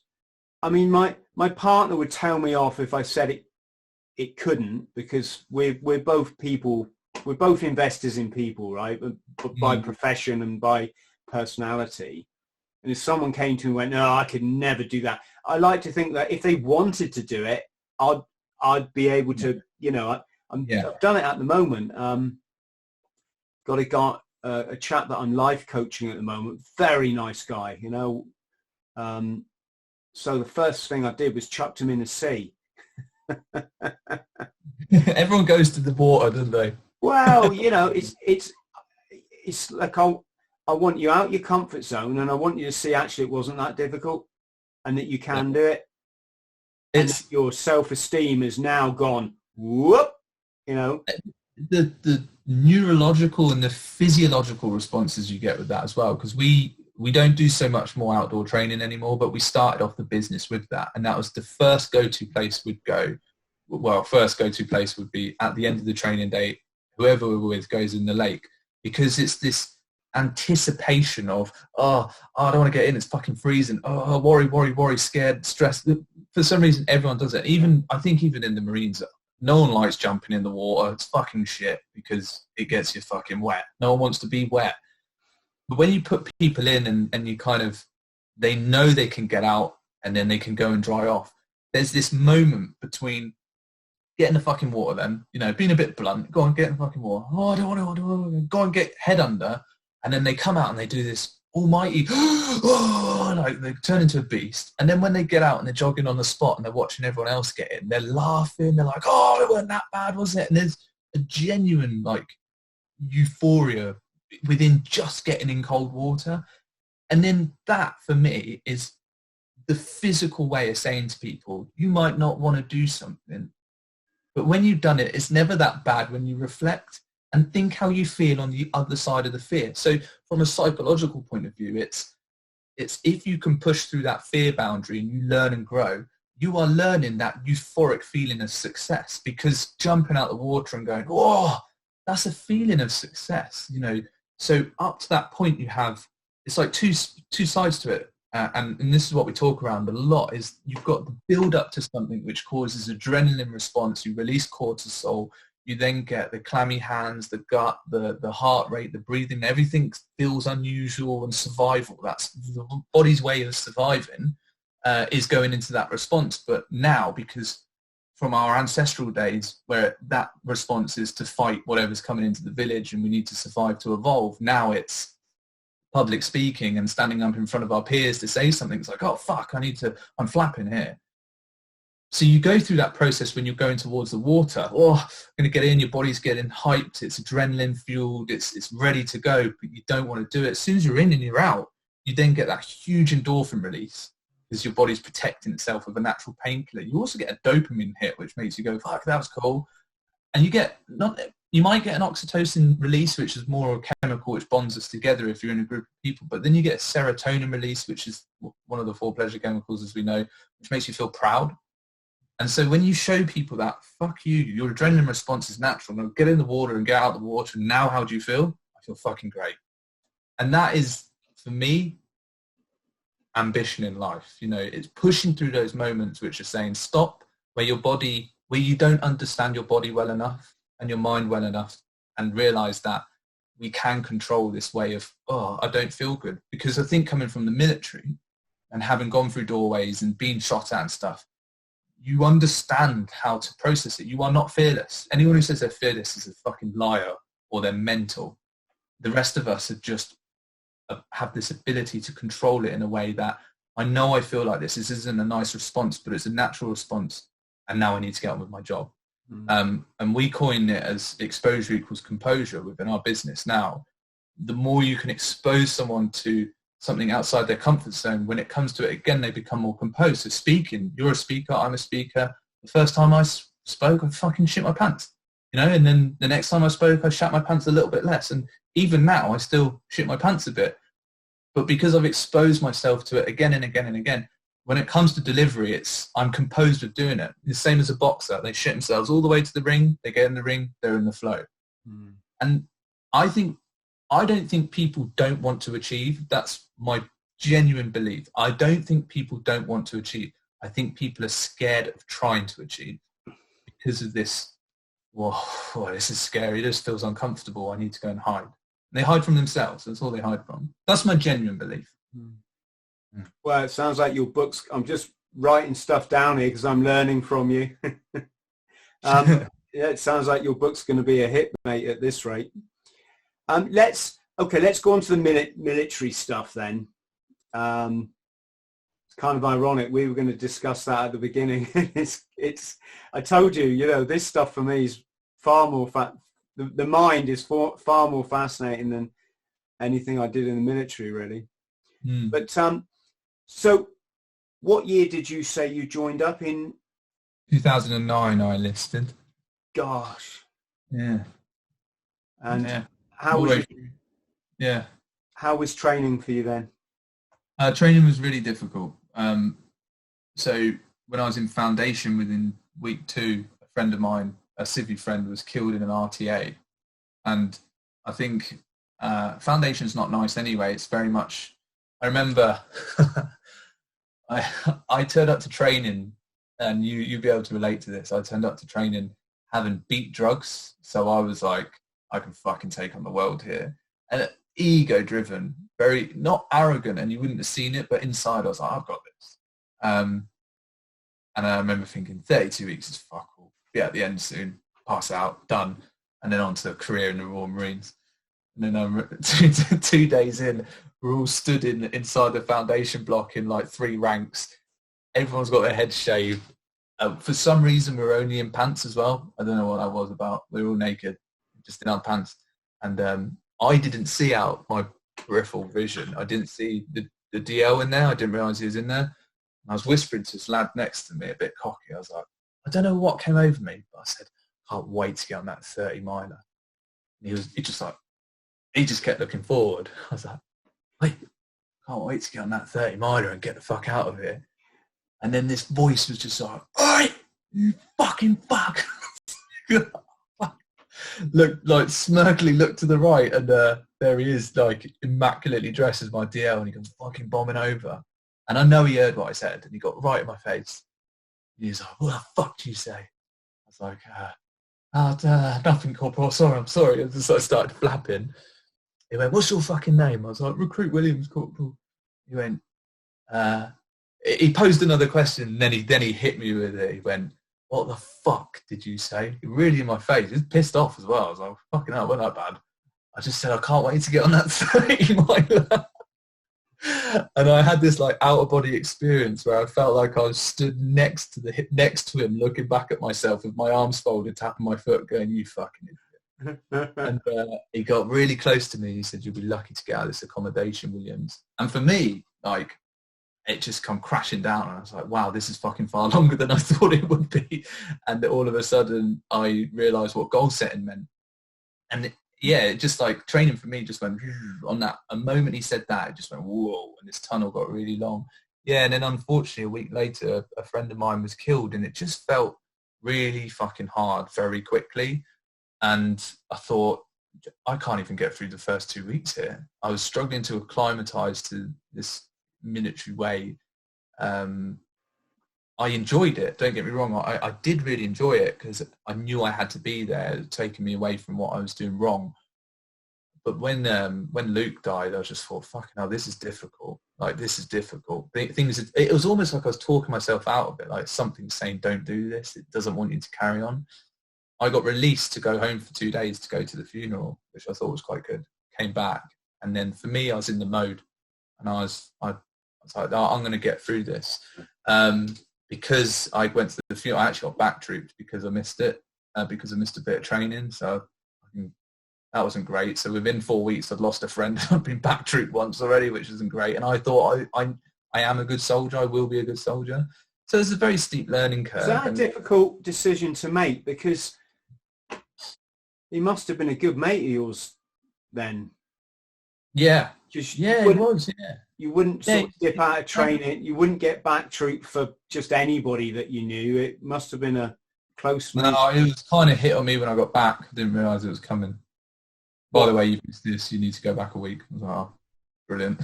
Okay, I see. I didn't know it was coming. That's shit, isn't it?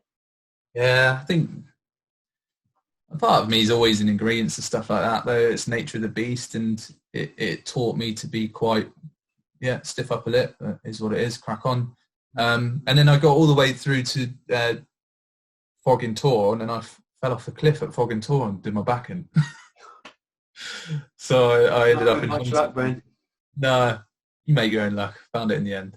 But but that for me was just keep going. You know, it didn't turn out to be 32 weeks. I had to do quite a long stint in Hunter, and it turned out that I ended up doing almost a year in training, including rehab. But for me, it was so much more worth getting to the finish line because I hadn't glided through. Everyone wanted to be an original, but in the end, I was actually quite proud that I wasn't an original because I got broke and fixed myself and cracked on again. That for me was more rewarding to do it that way. So yeah, training was tough, but yeah, you probably get it a lot. I get it a lot on social media from young lads joining up now. What's it like? What do I need to train for? You know, what's the hardest bit? What's the easiest bit? And I tend to answer, but very not vaguely, because you're only going to find out yourself, and everyone finds training different. It's so subjective. I just tell people, just enjoy your running. You go for a few runs, enjoy it. If you can climb a rope, you're going to be in good stead. Yeah. My genuinely right now, my biggest advice is, because it's helped me recently, and it definitely helped me deal with certain problems, is read. So reading stuff that's actually going to help you. So mindset, learn the psychology stuff. Everyone becomes so fixated on how much do I need to run and how much do I need to carry. Like, that's part of it. And having passed out 4 recruit troops, I know what I'm looking for as well. You turn up too fit and I'm not impressed. That's the way I think. I want you here because if you're here, you will come from here. You will physically be fit and strong enough. So don't turn up too fit and broken. Turn up ready. You know, this is where you begin ready. And almost have that commando mindset before you've even entered the gates. Someone wrote to me this morning and said, Chris, do you think I'll make it? No, you're asking me a question. Well, my answer was, don't ever fucking ask me that again. Yeah. He went, what do you mean? I said, you should have already decided you're going to make it. You don't seek that from any other person. It's up. And he went, yeah, okay, got what you mean. But this is what, again, going back to the ICE model that I speak about a lot now, is this courage piece in the middle is heavily linked to belief.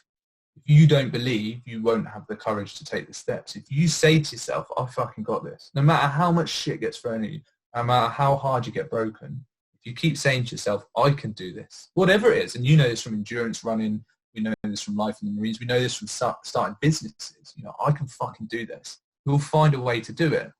And that doesn't mean cheating the system necessarily, but that means having the tenacity and the tenacious raw within you to keep going, which for me is that enactment piece, is stepping forward. If you lack the courage, if you lack the belief, you'll lack the courage, which means this inspiration at the bottom isn't high enough for you. It's not deep enough. It's not big enough.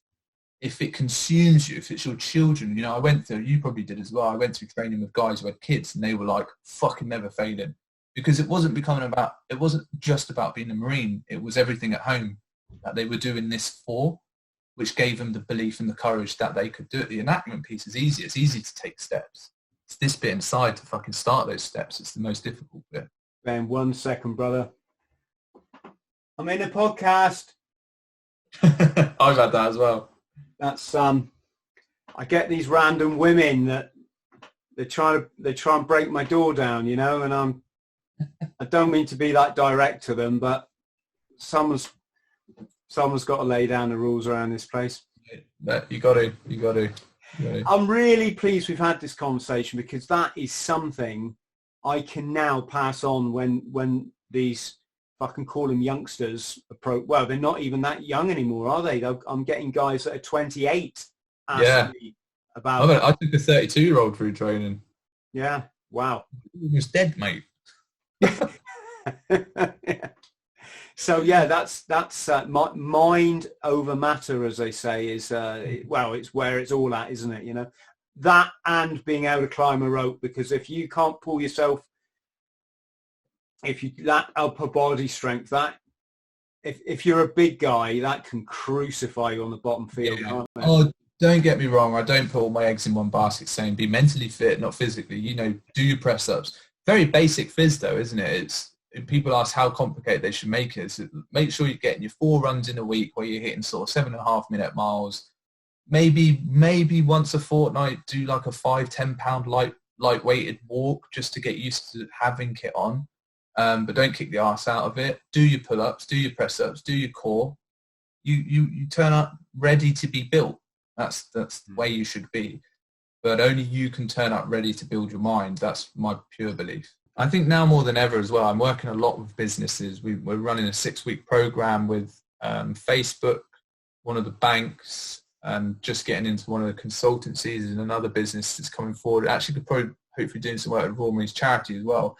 Is providing a 6-week program, online webinars to speak to people to just use, now more than ever, I think the military mindset is quite valuable in the sense of what's happening with COVID, and that isolation I think is fucking easy. When you've done time in FOBs and patrol bases for 6-7 months with a threat there all the time, sitting at home with Netflix doesn't seem too bad. But I know there are a lot of people struggling to deal with it, and it's the uncertainty of what's happening with coronavirus and stuff like that. That, you know what, the military mindset right now, especially combat mindset, is it's good to say don't look at the end of the week then. Don't look for the end of COVID-19. Look to get to the end of the day, and how can you make this day as fulfilling as tomorrow? And then you get to tomorrow, and then we tick off tomorrow. Well, we've done fucking 4 weeks in lockdown, and everyone's still talking about it like it's a real bad thing. Those 4 weeks in my eyes are flown by. It's shit, and I want to get out there like everyone else and run around and do our work again and do speaking engagements and stuff. But you know what? You can't. And we've got another 3 weeks to push, but that will go by like that. And before you know it, we'll be going, COVID, what? And 4 or 5 months would have passed by, and maybe we'll go into the next lockdown. But now more than ever, I think our experiences, people who have been not necessarily just in combat, but just being isolated for a start in a FOB with uncertainty present, gives you the authenticity to say, look, this is how we dealt with it. This is how you get through it. So yeah, it's quite an interesting time. Ben, before we finish, let's just talk about the after effects of Afghanistan for you. How was it coming home? What was the sort of short-term effects or experience that you went through? Did you have any longer-term effects?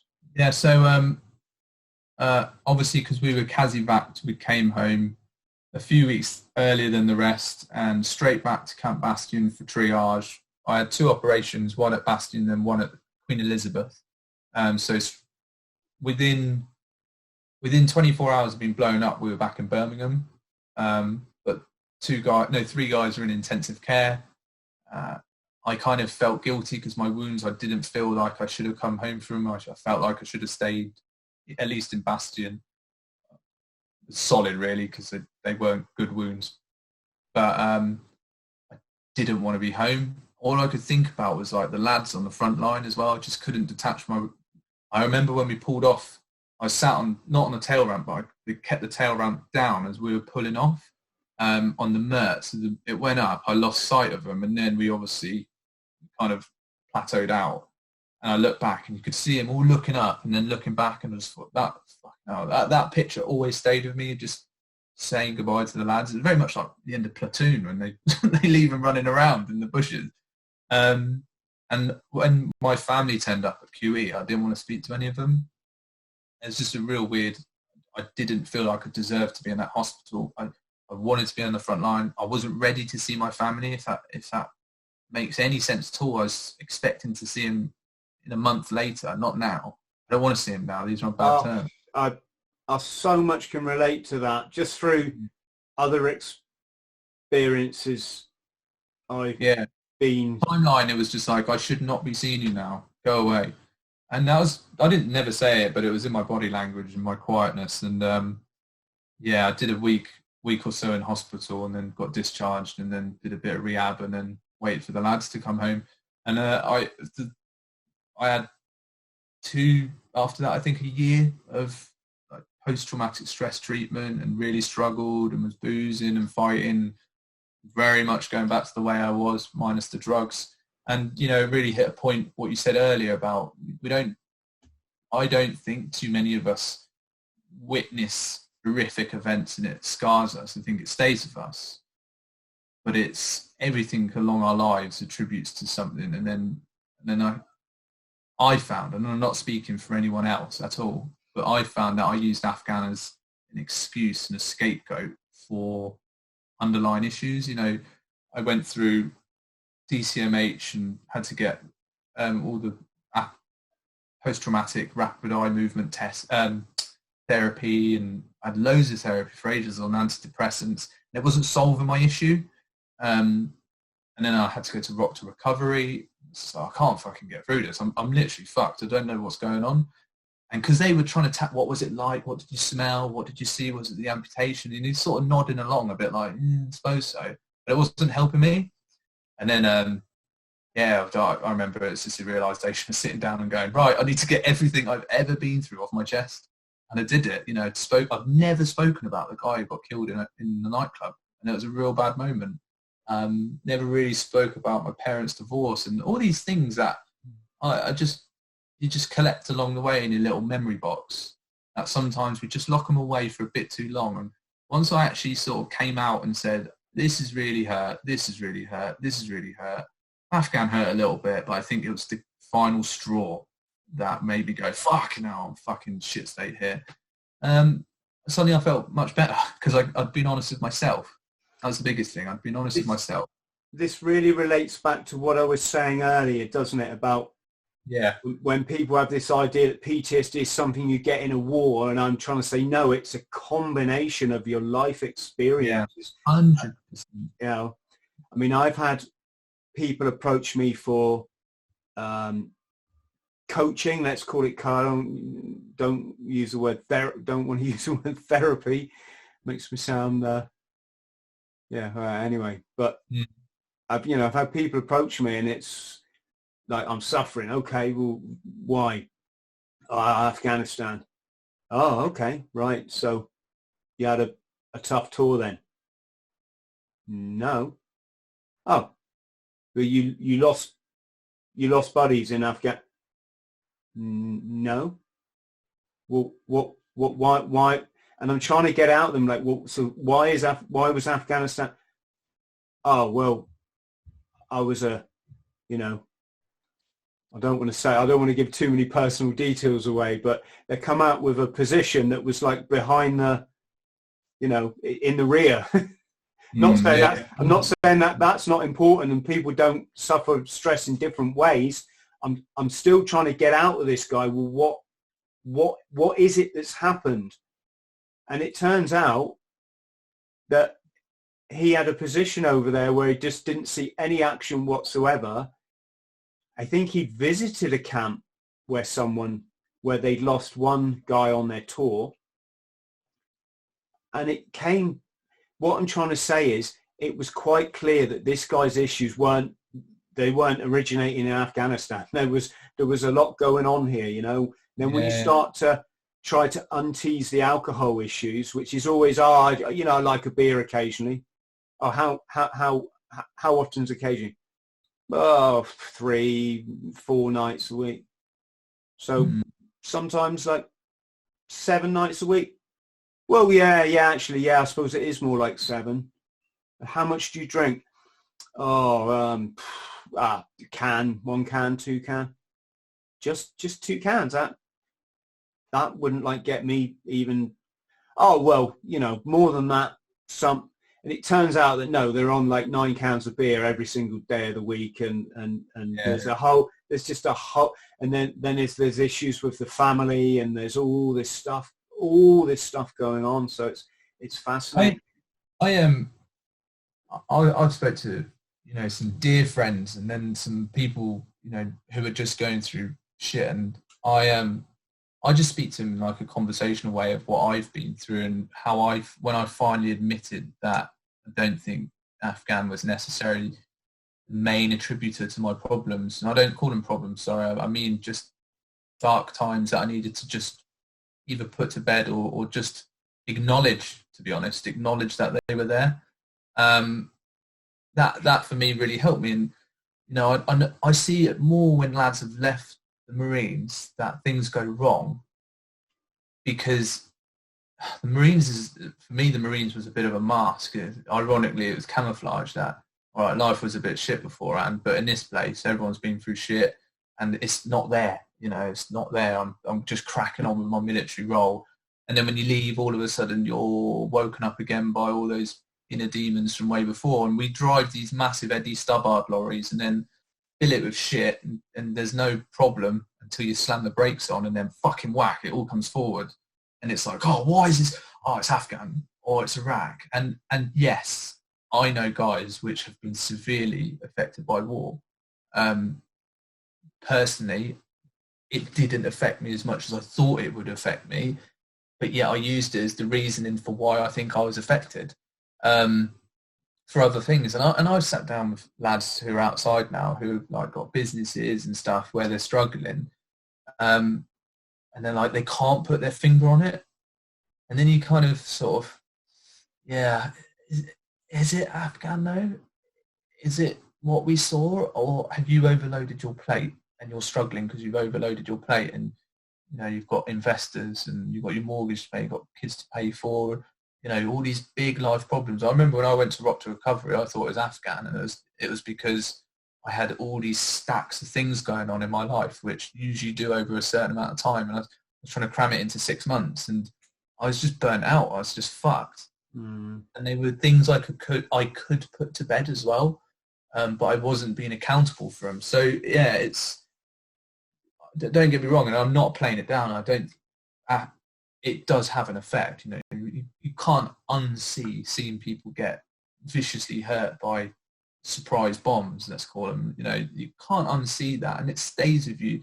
And it stays with you when you see dead bodies, and it stays with you when you see dead mates and stuff. But when I really reflected, it's only in the last year or so when I really looked back and gone, I kind of knew it was going to happen though. So I was actually already prepared for it. You know, you sign a dotted line and you go to war, you kind of expect to see people get killed and injured and bits missing, and it's nothing, personally, it's nothing different to what I've seen in the films. You know, a missing limb is a missing limb, whether it's an actor or it's real. Yeah, if it's real, it draws more emotion, but the visual sense of it it's the same. And so I felt, when I truly put my cards on the table and admitted, I was like, what the fuck is my problem here? It wasn't what I'd seen at all. It was more in a case of just loads of things building up over time. And now this is why I'd never have this conversation with you probably 2 years ago, because I just couldn't admit things yet. Maybe a bit more longer than that, actually, about 3 or 4 years ago. But I just couldn't admit it. I couldn't be open. Now I'm just like, yeah, I watch Marley and Me and I fucking cry my eyes out. I watch P.S. I Love You and I cry my eyes out. And I love my children. They do my fucking head in, and my wife's lovely, and I talk about business, and this has failed, and I've failed at this. I'm so much more open about talking about failure as well. I've really found that in the last couple of years that I can give a fuck about failing. And I'll probably end on this as well. My biggest thing is that I don't think you fail, as in me or you, unless you quit. Everything else is just trying and overcoming hurdles and going. And if you stay in the game, and this is anyone listening, reference training or whatever you're prepping for, if you stay in the game, you have never failed. It's only when you give up and quit that you have failed. And that for me now is how I live my life. That if you fall off, you fall off. If my business goes under, I'll start another one. And that's just the way I think. Yeah. Yeah, sorry, Zoom's giving me a pop-up here. Yeah, I just got one as well. You got a little 40-minute present from Zoom. But so, yes, it's like, I mean, going back to the addiction thing, this is kind of part of what I'm saying is it's all experience to me, Ben. You know, it's all about, I don't see anything as people, you see, what you've got to understand is I get all the time, oh, he's really turned his life around. It's like, nah. I don't say this to sound big-headed. It's like, hang on, I've achieved everything I ever wanted to on this planet, culminating in meeting a gorgeous girl and having the most amazing child together. And I'm getting told that I turn my life around by somebody who works their ass off in a job for an employer, who's never, you know, travelled further than Benidorm on their 2-week holiday a year. And this is not a criticism of them. I'm just highlighting it so people can understand, no, my challenges made me who I am. And yes, put in your neck. I'm not suggesting people take drugs, not, you know, please try and find happiness without that. But it's all my mistakes have ultimately led me.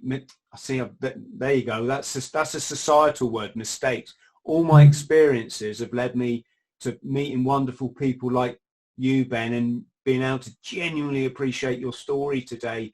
I never look at it as, I've had it as well. Oh, you've really turned your life around. Look, you sort of did drugs and now like you're a published author and all that type of stuff. I'm like, no, I like to genuinely say I just evolved.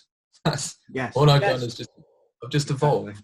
I've learned how maybe I shouldn't be, and I've learned from.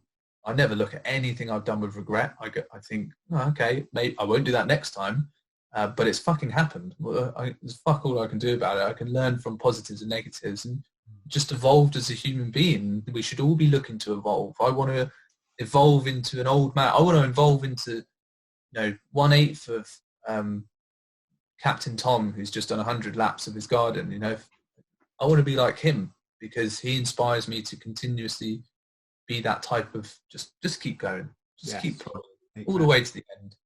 So two last things I'm going to say, mate, and that is go for it. My wife's probably wondering where I am.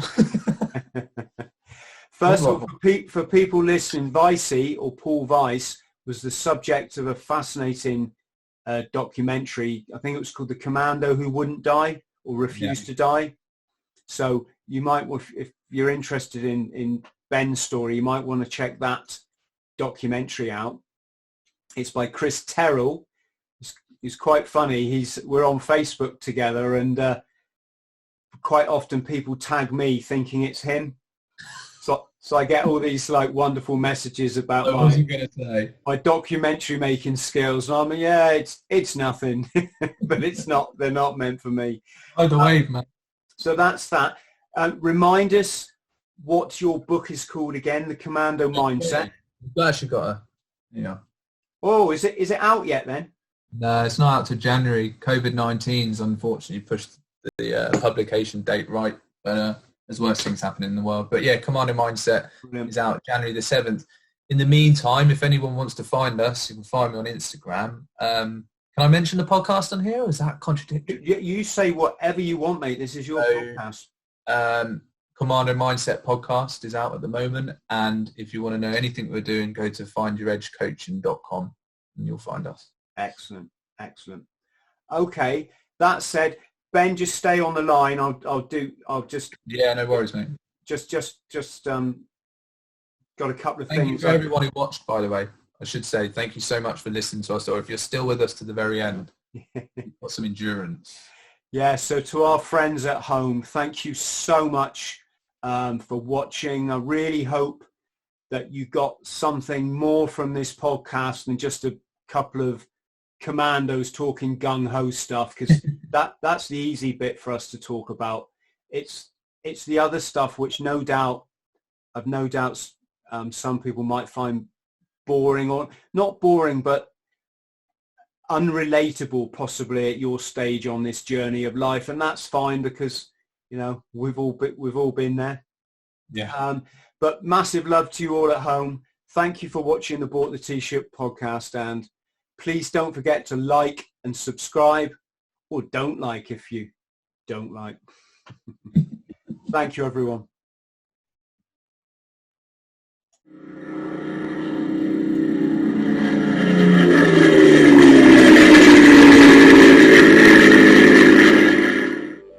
Friend, thank you for watching my video. I'm the only person I know that has ticked every item off my bucket list, and I did so coming back from chronic addiction with no help from anybody. Now I want to pass those skills on to you, but I can't help you unless you help me and hit the subscribe button. So please do so, and let's go in. smash this world together.